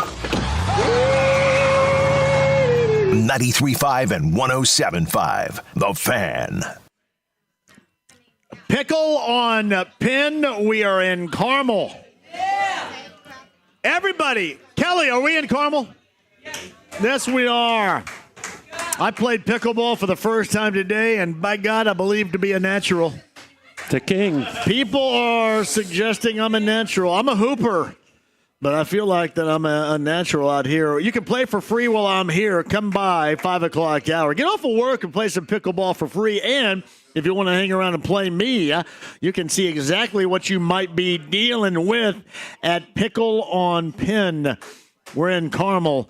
We'll get Steve back on here in a second. Pat Boyle and Fever, best of 5 with Vegas tied at a game apiece. Game 3 coming up on Friday at Cambridge Fieldhouse. Pat Boyle is about 30 minutes away. Meantime, on the Andy Moore Automotive Group hotline, he knows the mean streets of Carmel, Indiana, as well as any of our guests on this show. From the Queen City in Cincinnati, following the Reds and the Bengals and all that is over in Cincinnati, Ohio, and the surrounding area, he is Lance McAllister of the Big One 700 WLW. Hello, Lance. How are you? I am well. I just looked it up. You are exactly 4 miles from my old stomping grounds in Briar Creek Place. We were off of Keystone and 106. Lived at Briar Creek Place, where the Grumbachers' driveway was home plate, the Krugers' mailbox was first base, the manhole cover was second base, and the Daltons' mailbox was third base. Those were the days. That is beautiful. Now, are you a pickleballer, Lance? Not yet. I will admit to the intrigue by the way you have described your involvement in it, so I may have to take that next step. I played for the first time earlier today, and I feel that I have somewhat of a knack for this. I'm more of a hooper. I still play basketball all the time, like four days a week or so I still do that, but I think I have a knack for it. I'm going to do it again. It was a good time, so maybe at some point we have to introduce you to pickleball. What do you think, Lance? Oh, how about that? Yeah. Yeah. You know, but the real question, you say you feel fine. The real question will be how you feel when you wake up in the morning. No, I feel great. I do. All right. Listen, right. I shed some weight. I sleep much better now. Blood pressure's normal. So I haven't felt this good since the 1980s, Lance. And we had a damn good time in the 1980s. You up here, me in Southern Indiana, one hell of a time we had. No doubt about that. My blood pressure was fine until about the 7th inning last night when the Reds grounded into a double play in the 7th, a double play in the 8th, and a double play in the 9th to cap a disastrous evening. Let me tell you this, and the Cowboy says it all the time, and I concur. I'm so sick of watching this group swing at bad pitches. Why do they swing at bad balls all the time? It drives me nuts. Oh, it's amazing. Last night was the 51st game this year. They've scored 2 runs or fewer 51 times. 2, 1, or no runs. It's unbelievable. I guess I don't get it. Because so many times, and it was just time after time they were grinding into double plays last night watching that game. But you have this opportunity, and it presents itself to you, and you're unable to take advantage of it, but still not learning, Lance, from the season in which they swing at so many balls out of the strike zone is somewhat mind-numbing to me. And you couple that with the fact they don't hit home runs. I think they're 24th in the majors in homers. And based on Tito's decision to scale back the run game, they were 3rd in baseball last year with 207 steals. This year, they are 20th in baseball with 104 steals. So they don't hit home runs. They don't steal bases. They do pitch, but the rest of it leaves you wanting to, beat your head with a mallet. Yeah, it was tough last night. However, I wonder how many people that are Reds fans out there, Lance, predicted how last night would go down on both ends, really. North side of Chicago and in Cincinnati, how that went down. Yeah, it's funny. The running joke with this team is how many times have people counted them out? And I think the average fan around here would say, well, Lance, it's probably at least 5 or 6 times I counted them out this season. And there was great drama and build-up and anticipation. This city was buzzing yesterday. There was a great walk-up crowd. They put on a ticket promotion. They had nearly 30,000 in the house, and then they delivered that. And a lot of people walked out of the ballpark saying they're done. And yet, I don't think it'd surprise anybody, really, truly, if they found a way to beat the Pirates tonight with Paul Skeens on the mound, because it's the DNA of this team. It's all over the place. Just when you think you got them figured out, they go and do something that's the exact opposite. Yeah, and the thing they don't do is just take advantage, and they kind of like reeled me back in a little bit. I was done for a while, then they had that series against the Cubs, and then you say there's a chance, and you just kind of predict last night, and really on both ends. I mean, what the Mets did after being down 5 or 6 runs against the Cubs, and then obviously the Reds just being so awful offensively and getting Paul Skeens, as you mentioned, later on tonight.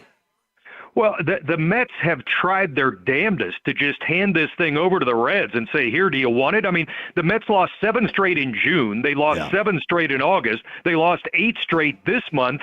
And on one hand, you say, wow, the Reds are only a game back. But the real statement to be made is, how the hell are the Reds not taking advantage of any of this that's been handed to them? Yeah, it's Lance McAllister, the big one, covers the Reds, covers the Bengals. He's on the Andy Moore Automotive Group hotline. So you mentioned Skeens tonight, and Hunter Green, I believe, gets the ball for the Reds. I want to go back to his last outing. Where would that compare to recent memory of just absolute Reds starting pitching gems? Because that was masterful. It really was. I mean, all things considered, the time of year, the opponent, what they were up against, what they needed, he goes out and offers a complete game, 1-hit shutout, throws 109 pitches, was hitting 101.5 in the 9th inning. His fastballs in the 9th averaged 100 miles an hour. And when he gets the final out of the strikeout, he throws both hands up into the air. The crowd rises as one. He pounds his fist. I mean, it was great cinema, great theater. I mean, the hair standing up on my arms as I'm describing it. It was everything that they thought and hoped he would be when they drafted him as their first-round pick out of high school, 6-7 years ago. Is he going to be consistent with his health? Or is that just something that you really are going to struggle to count on across the board with anybody in Major League Baseball? I think it's your second point. I think in this day and age, the Reds want to count on Hunter Green. They want to count on Nick Lodolo. They want to count on Andrew Abbott, but it's like join the conversation everybody has around Major League Baseball. Who can give you 30 starts? I mean, Brady Singer, of all the Reds pitching, Brady Singer has been their most consistent pitcher because he's been their healthiest. And he's given them, last night, it wasn't a great start, obviously, but I think that was his 31st start last night. And his track record is exactly why they went out and got him, because he stays healthy. He gives you 30 starts and he throws, 155, 160, 65 innings. And that's what they needed because everybody else wasn't able to give them that. Lance, even with the chance that they have right now, Lance McAllister covers the Reds and the Bengals, all Cincinnati sports, 700 WLW, and then some over in Cincinnati's on the Andy Moore Automotive Group hotline. But even with this late season surge of putting themselves in postseason possibility position, how would you view this season for Cincinnati? I find it, I think I get some pushback on this. I find it disappointing. I mean, there was so much made of Tito's impact that he was going to have on this team. The reality is we're sitting here tonight trying to be excited about being the 6th best team in the National League. And maybe I'm skewed because I grew up in the Big Red Machine era, but I think your hopes and dreams and aspirations should be higher than be the 6th best team, meaning 3 division winners and being the 3rd wild card in the group. That's what they're fighting for right now. That's not enough. This team is right around 500.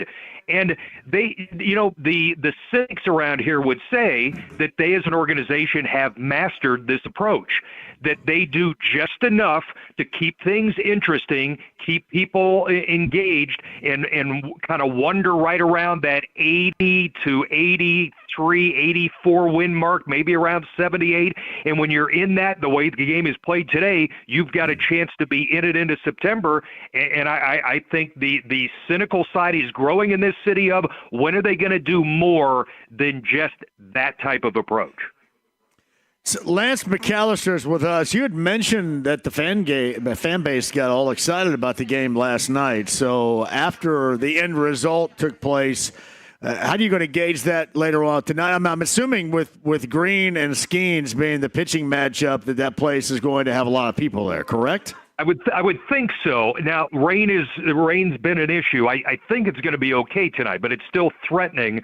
What they did, and for this series, the final homestand of the series, they offered $8 ticket deals, and they do a 3-2-1 where they offer deals on beer and hot dogs and popcorn. And their average attendance this year is about 26.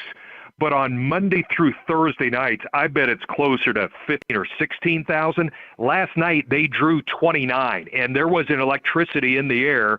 And I think as disappointing as it was last night, there's still that thought of, man, there's still only one out, but it's Paul Skeens tonight. Can they figure out a way to beat him? He's faced him 4 times. His earned run average against him is 0.39. Man, that's Yep. Go ahead. Now, here's what's crazy. Here's your stat of the day, and it's what everybody hangs their hopes on because their pitching is so damn good. And if I had $1 every time I've said or somebody said, man, if they can just get into the postseason, figure this one out. The Reds this year have a winning record in series against the Cubs, the Mets, the Padres, the Diamondbacks, the Yankees, the Tigers, and the Guardians. And yet they have losing records this year against the Marlins, the Braves, the Nationals, the White Sox, and the Angels. It is maddening. Man, that is so Reds, though. Yeah, is it not? That's so Reds. Exactly right. Exactly right. That's what it feels like. Hey, Lance McAllister joins us. Before I let you go, I did want to ask you one question regarding the Bengals. Is this thing going to circle the drain here regarding Joe Burrow being without him and Jake Browning? And we saw what took place. I think they're on the road in Denver this week. Yep. That's problematic, it would seem. Yeah, that's you've hit on the question everybody's asking around here, and I asked today: was Sunday a blip, or is it the new reality for this team without Joe Burrow? I mean, it's hard to comprehend what they did on Sunday. They've played 850 regular season football games. They've been coached by the likes of David Shula and Bruce Coslett. They've been quarterbacked by the likes of David Klingler and Akili Smith. What they did Sunday, they've never done. They lost by 38 points, the worst margin of defeat in the history of the franchise. And having lived through the 90s with this football team, that's almost impossible to comprehend, and yet they did it. He is the toast of Carmel, Indiana. Growing up not too far from where we are right now, Pickle on Penn in Carmel. Lance McAllister, you can hear all of his dialogue, no matter what it is. 700 WLW early across the radio landscape over in Cincinnati. And Lance is on the Andy Moore Automotive Group hotline. Well, here's hoping that the Reds do a little something for us later on tonight. And maybe the Cubs. See, I got a little bit of love for the Cubs over the weekend, too, for the first time ever. The way that they got swept by the Reds, but no love for them last night. That was pretty typical. It was. Yeah. Lance, I appreciate you, buddy. Thanks for jumping on. You got it. Thank you. Lance McAllister, friend of the show on the Andy Moore Automotive Group hotline. I mentioned Pickle on Penn. We're off of Pennsylvania. We're in Carmel. Steve Bodner is the owner. Now, you also have another business over here, right? Well, that's my main business. That's your main business. Right, the apartment development. All right, so tell me about your – can you mention that? What is that about? Oh, we just look around the country for sites that need, have a warrant for new apartments You and do? go around and build those properties. Well, We've look at you. Built in about 15 or so different states. But, I listen to all you guys, you sports fans, and you sound so frustrated. You need an activity where you take stuff under control. I need an activity. That's where you need to play pickleball. I found an activity a little bit earlier today. That's what you need to do. And then when you get done, you need to come up here and have another one of these Coors Lights or Bud Light, whatever we're doing. I eat vegetables and hummus, and then I don't eat, and then I can drink beer and cocktails. Well, there you go. I'm like Dean Martin. Well, and then if I break out into song here in a minute, you'll know why. But then when you're a normal person, come up here to this restaurant and try our monthly specials and have these hot dogs with all this coney sauce on it.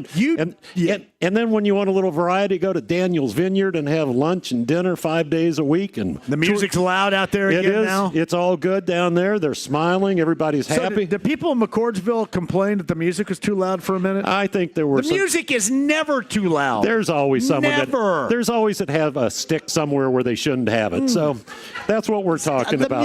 The music is created to be played loud. Of course it is. No matter what we're talking about. 100%. Yes. You can't enjoy it. There. You can't enjoy it when it's quiet. It's got to be loud. That is Steve Bodner right there, the owner of Pickle on Pin. His awesome wife, Kelly, is lurking around here as well. Where'd she More go? songs. I don't know. She's been here. Yeah, she I've has seen been. her. She doesn't leave. She is a big fan of mine. I appreciate that. Well, everybody's a fan of yours. Oh, that's And you know what? nice. For anyone that doesn't know, you're as nice in person as you come across on the radio. Really? Well, that's just great. I think that's a true fact. Yeah, I appreciate that. Hey, you did want to mention, too, that the kitchen but there's a club portion of this as well. Explain. Well, the pickleball facility is a country club, so you have to be a member there. We have a special presentation that we want. We want to make sure that there's court availability, and in order to do that, there has to be a little bit of exclusivity to it. And we put all these overhead doors in this property that you haven't noticed. There's 16 of them around I noticed here. that. Okay, you got courts. We're on one side. You got courts on the other side, too. Yes, we do. And then we have the restaurant. The restaurant is open to the public. We invite everybody to come up here and find. It's a little unique location to find on just south of 116th Street. People just come here to eat. Yeah, they come do. Come here to eat and drink and hang out. I hope they do. Yeah. We want more. That's what I've heard that. We have such a good chef. We have such a good bar manager. We have happy people. When you walk in here, the thing you'll see is everybody's got a smile on their face. Look at Angie back there. And Kathy, one of our Coors Kathy back there. It's all good. That's her beer of choice, I'm assuming, right there. It's Coors Kathy. Then I understand. We love Coors Kathy. Well, I look at the levels of talent up there at the bar right now. It's exclusive. It's all good, isn't it? Mm-hmm. Look at that. They're all thumbs up. They're all happy people.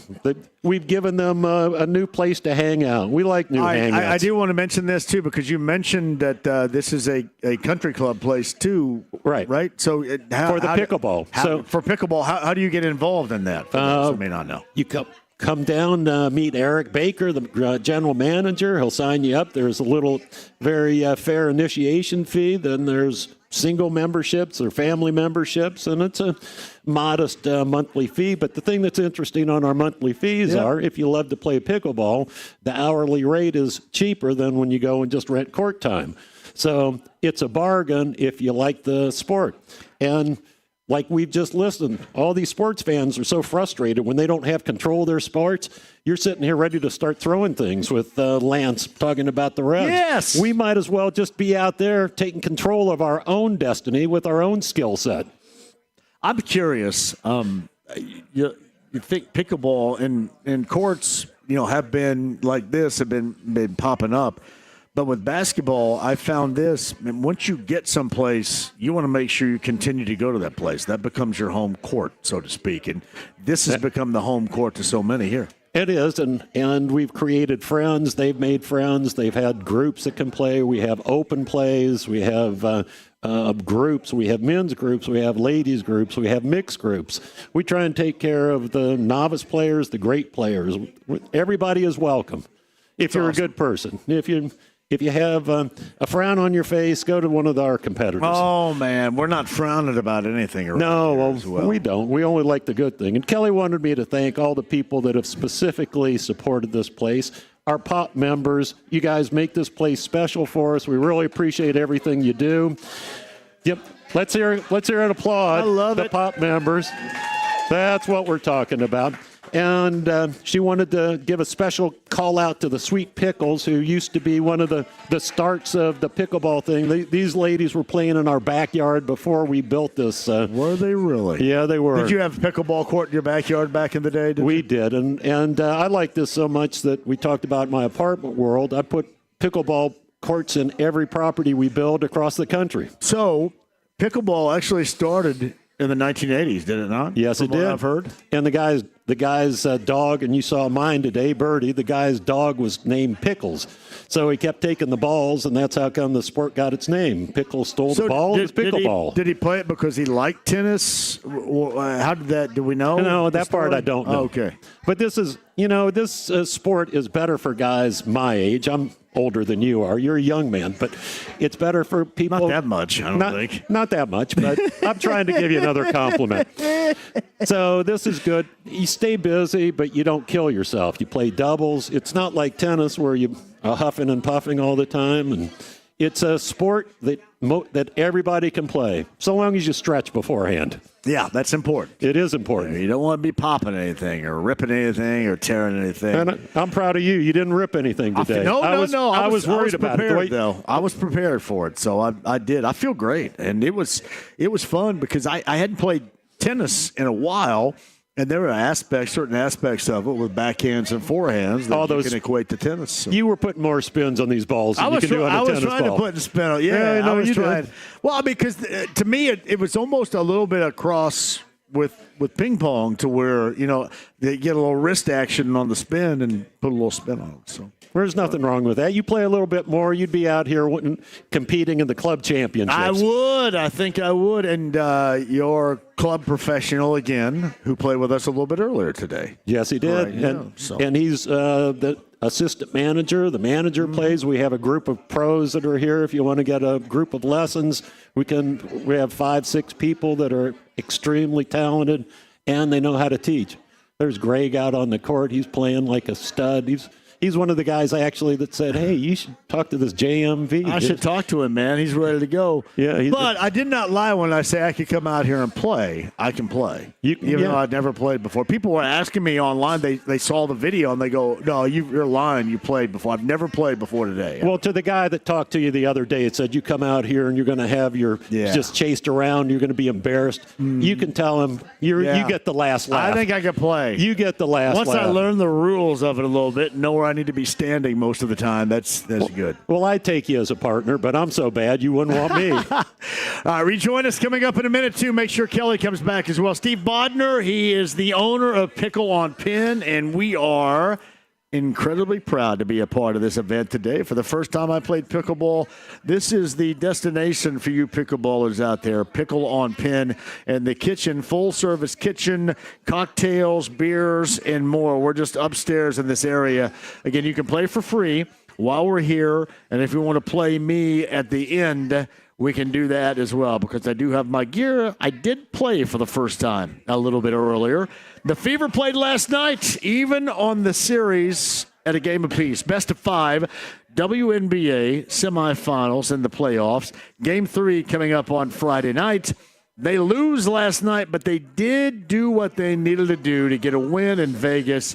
Pat Boylan is the voice of the Fever. Pat's going to join us coming up here on the other side. Don't go anywhere. The stream, the app, it's H3 Radio, the AAA Membership Lounge via YouTube Live at Pickle on Pin in Carmel. We would love to see you out here with 93.5 and 107.5 The Fan.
The cream, yeah.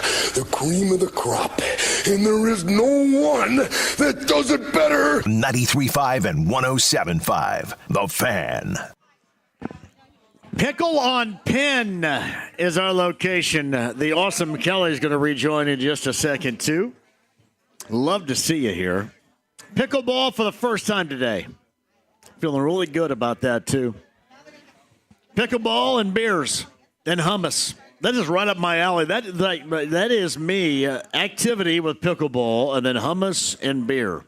That's like my life in a nutshell. Kelly rejoins in a second. It's been a busy show, including Mark Patrick for the first time in a long time, who joined us talking about the legacy of the late Nancy Leonard, who passed away earlier today at the age of 93. If you missed that, the podcast at 1075thefan.com. Meantime, on the Andy Moore Automotive Group hotline, the voice of the Fever, and I'm sure that Pat Boylan, who joins us now, has some words regarding the impact on the legacy of Nancy Leonard. And Pat joins us now. Hello, Pat. And it's been a tough day for Pacer fans, and in particular, just people that are fans and from the state of Indiana and in this particular area, because of the significance of that family and Nancy Leonard, the stories and the reason behind we are able, you and I, talking about sports around here right now, all started. We would not be here doing this without Nancy Leonard.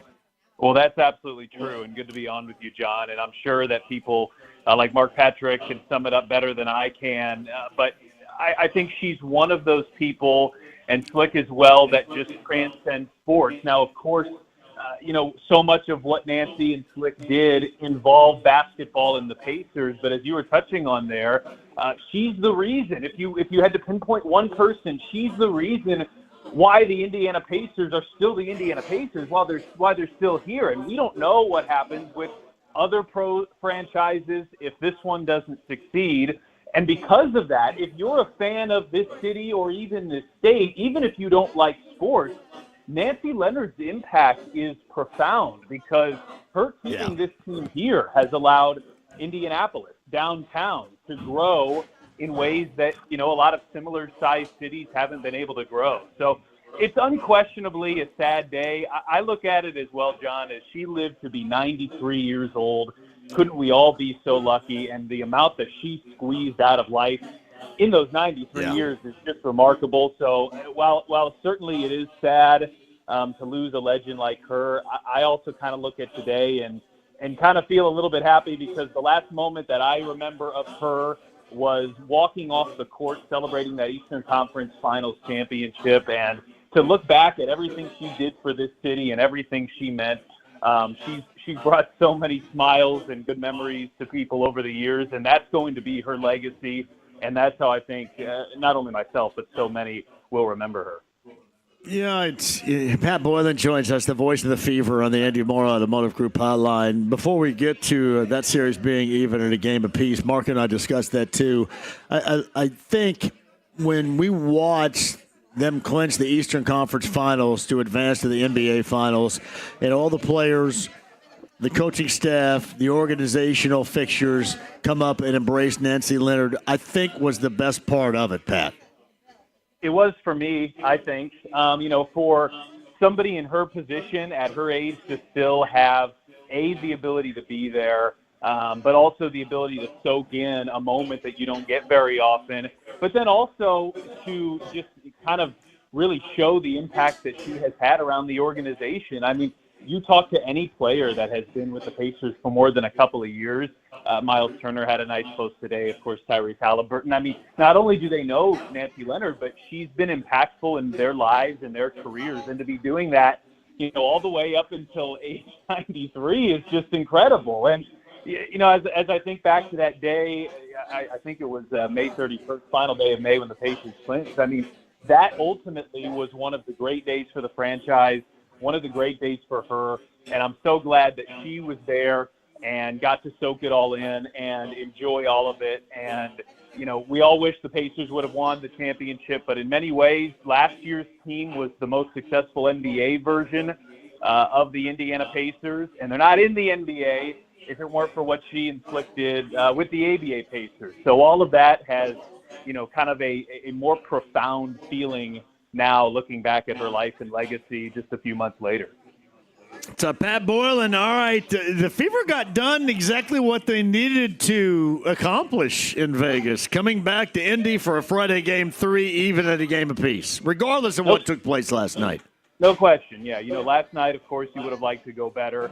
But when you face the situation that you're facing, which is you're very shorthanded, you don't have home court advantage, you're playing a team with a better record than you, then if you can come away with a split, you take that 10 times out of 10, I think. And I thought that Game 1 in Las Vegas might have even been a game where the Fever showed more moxie and poise than in the do-or-die Game 3 in Atlanta, just because I think it would have been so easy to kind of take an exhale out of that Atlanta game. I mean, there was a lot of people that probably didn't think a Fever team without Caitlin Clark could make the playoffs, let alone win a playoff series. So to win that Game 3 in Atlanta, it would have been natural human emotion, I think, to exhale and enjoy it for just a moment. And a quick turnaround, Game 1 at Las Vegas, a team who had won, I believe, 17 of their last 18 games, counting their playoff series. And to win that game and frankly, to win it fairly handedly was just a remarkable accomplishment. But in a playoff series, you've got to wipe that quickly. It's a great win, but you've got to win 3 of these. So, yes, they've done their job here, and the situation now they're in is best of 3 to go to the WNBA Finals, and you've got home court advantage, which is a pretty remarkable sentence to be saying, considering this team has 6 injured players. They've had 18 suit up this year when they started the year with 11, and they, of course, don't have their best player in Caitlin Clark. But as we've talked throughout the summer, this has been a team that has shown just remarkable resiliency, and now they've got the opportunity to come back home and, potentially get to the doorstep and even cross the finish line of getting to the WNBA Finals, a place that they've been 3 times in franchise history and haven't been since 2015. All right. I thought that the Aces got physical last night, and they played with what was allowed from the whistle. I don't know, honestly, if it's going to be like that again. That's going to be difficult, I think, for the Fever to match up against, and especially if they turn the ball over and without the shot making we saw in game number 1. That absolutely has to return. What else can they do to take advantage of this Friday night home date in game 3? Yeah, I think you touched on the turnovers there, which stand out to me. When you look at most of the great games this team has had this year, and certainly this is true in the playoffs, that turnover number has been really, really low, which is extremely impressive when you consider that this team doesn't have any of the point guards that they started the season with, or frankly, even ones that they brought in midseason like Ari McDonald. They've done a really good job in their wins of winning the turnover battle. And when you've got a situation like this where you're playing a team that has 4 Olympians, there were 12 players on the U.S. Olympics team last year that won a gold medal, and this one has 4 of those 12. A third of the roster is on Las Vegas. You've got to do all the little things to win a game. You've got to win the turnover margin. You've got to make the shots that you get that are open. And they did a terrific job of doing that in game 1.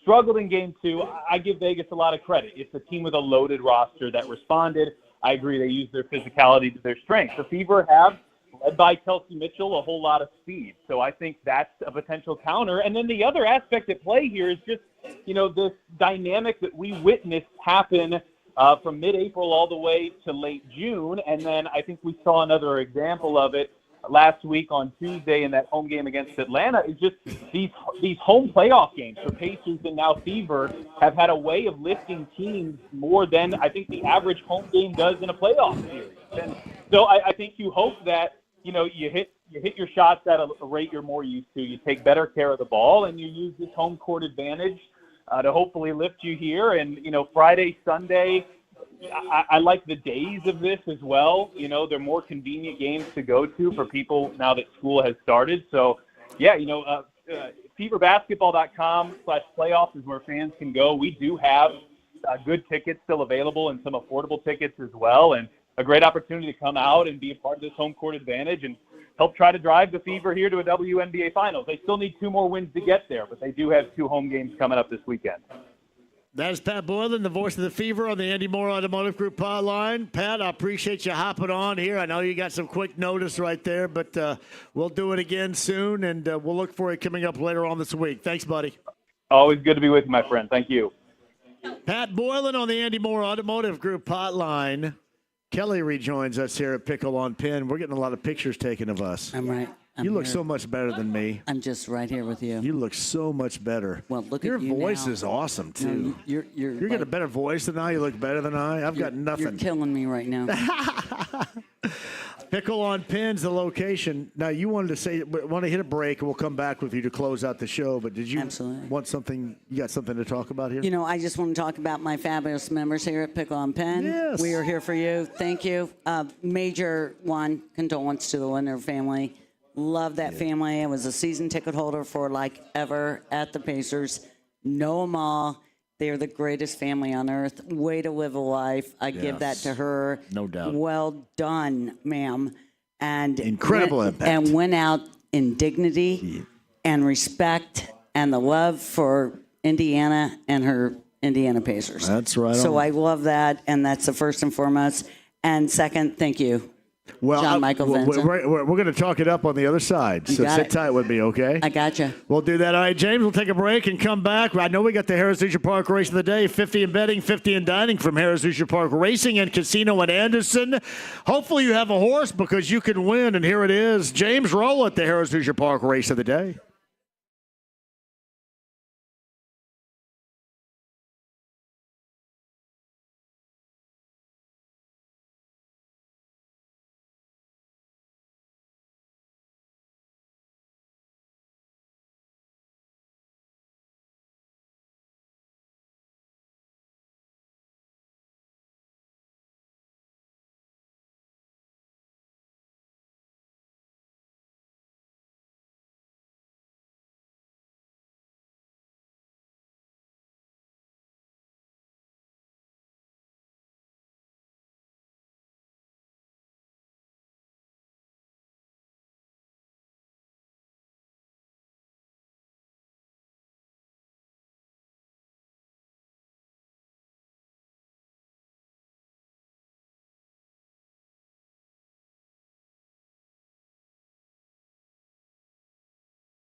You gonna stare all day, or you gonna buy something? I'm gonna stare all day. 93.5 and 107.5. The Fan. Hey, welcome back. We're in the kitchen. This is Pickle on Pin. Carmel, Indiana, everybody. Hey, by the way, I got the Harris Hoosier Park race of the day. The winner, I get that, James. You sent it to me. Oh, look at SPT's the winner. The winning horse was Miracle Maven. Paid $7 on a $2 bet. The $2 exacta was $12.80. 50-cent trifecta, $12.35. Harris Hoosier Park race of the day, SPT. That's Sean Patrick Turley, the winner. And we'll do it again coming up tomorrow. Harris Hoosier Park race of the day. Racing going on right now at Harris Hoosier Park at Anderson until November. The Harris Hoosier Park race of the day. Heart tickets, Fisher's Event Center coming up in March if you want to go see the classic rock band Heart. Number 9 at 239-1070. That is your avenue in which you can attend absolutely free. Fisher's Event Center, Heart, number 9 at 239-1070. And look, there's Kelly back with us right here. Oh. Pickle on Pin. Tell us more. All right, I'm just going to give you a little bit. First off, Jimmy Barona. Jimmy Barona is in the house right now. Jimmy Barona. Welcome, Jimmy Barona. We have some really cool upcoming events coming. October 23rd, the Halloween party. There are prizes open to the public right here in the kitchen. Wear your best, scariest or not. Did these ladies all come out for me today? Of course they did. That makes me and feel this good. is how your demographics are changing. See, that's why you're awesome, Kelly. I'm in it for you. You are in it for me. This is what I do. I love it. October 29th, another trivia night right here at Pickle on Pen. Big thank you to our major members coming out. Nilu, I think it is December 2nd, where our bazaar, where Nilu, Sandy, and Brooke Bodner are the co-chairs once again for the bazaar right here at Pickle on Pen. Come and shop for your favorite Christmas needs. And thank you, Stephen Bodner, for marrying well. And shout out to Steve Bodner for marrying up. And absolutely, November 20th, mark your calendars. We have Southern Glacier Wine, the unbelievable Housey family coming in with Krug. And thank you, Marnie Housey, one of our favorite members. Thank you so much. Can't wait for this great wine night. $150. Sign up now. And don't forget Susie Goebel's birthday, the real one, on the 9th of October, and it is October birthday night in the house for all members at Pickle on Pen, and it's right back to you, sir. Oh, that's all. Well done, Kelly, right there. No, keep that up there. That's good. It takes one to know one. No, that's good. Come on. I was born at night, but not last night. Tell me this. Hours. For the kitchen and to play here. Hours closed on Monday. Every other day, we are open from 11 a.m. So for the heck lunch with Monday. and dinner. We're not worried about Monday. Yeah, Monday's just... rest of the week. That's our day off. We're good to go. And then every day. Now, for people that are novice like me, that are just starting, do you have paddles and such for everybody here? We have over 60 demo paddles that you're welcome to come in and try. You can come here 5 times before we politely ask you to be a member. Uh-huh. You can join all ladies league, men's league. We're open for all levels. I had a few 5.0s and plus. We just finished out the Carmel Classic tournament where we were ranked 6th in attendance and 1st in prize money. When did you start playing? About 10 years ago with the Sweet Pickles. And you kind of just fell in love with it here, huh? Oh, yeah. I was addicted. Hey, now, can people go online to become a member right now if they want to? Absolutely. Let's just say they're just kind of out and about and they can't make it tonight. Absolutely. They can do it. pickleonpen.com. Yeah. At your service at pickleonpen.com. That's a beautiful thing. You can text me personally, Kelly, at pickleonpen.com. Well, I mean, you're a friend of the show now, so you can officially be a part of the show whenever you want. So whenever you want to pass along the information, you feel free to do it. I'm not going to lie, but your hair looks good, too. Oh, my God. You got to get the people out to see your hair. I know. And your weight loss. I know it. And the hair and the weight loss. I just happened to be in the house today, so I heard about the weight loss, and then I was blown away. I mean, you're kind of killing me right now, but way to go, sir. Oh, wow. Look at This is. I got to have you. You got to just go along with me everywhere. And I know your teeth are natural because you don't drink black coffee. Is that correct? I don't. Well, I mean, yeah, sometimes. And your eyes are real. My eyes are real. And they're not. I need better vision. That's part of my whole thing. I said I was going to have all new parts by the time I'm 60. Wow. Vision, and I need ears. And I need that that sinuloplasm, whatever the hell that is. Yeah, that they put the balloon thing in your nose. Yeah, you don't need I that. need that. Okay. And I don't know why they haven't called upon me on this show to do that yet either. It's crazy. I know. Okay, bring it in. I can tell you right now, one of our favorite people, Dr. Finley, she is the best. Right. And she is a member right here, Michelle Finley, and she will help you out. How many members do you have? We have about 300. Wow. Ready to cap. How long have you been here and done 1 year and 1 month. That's incredible. Right. That's a great number for 1 year and 1 month. First ground up in America.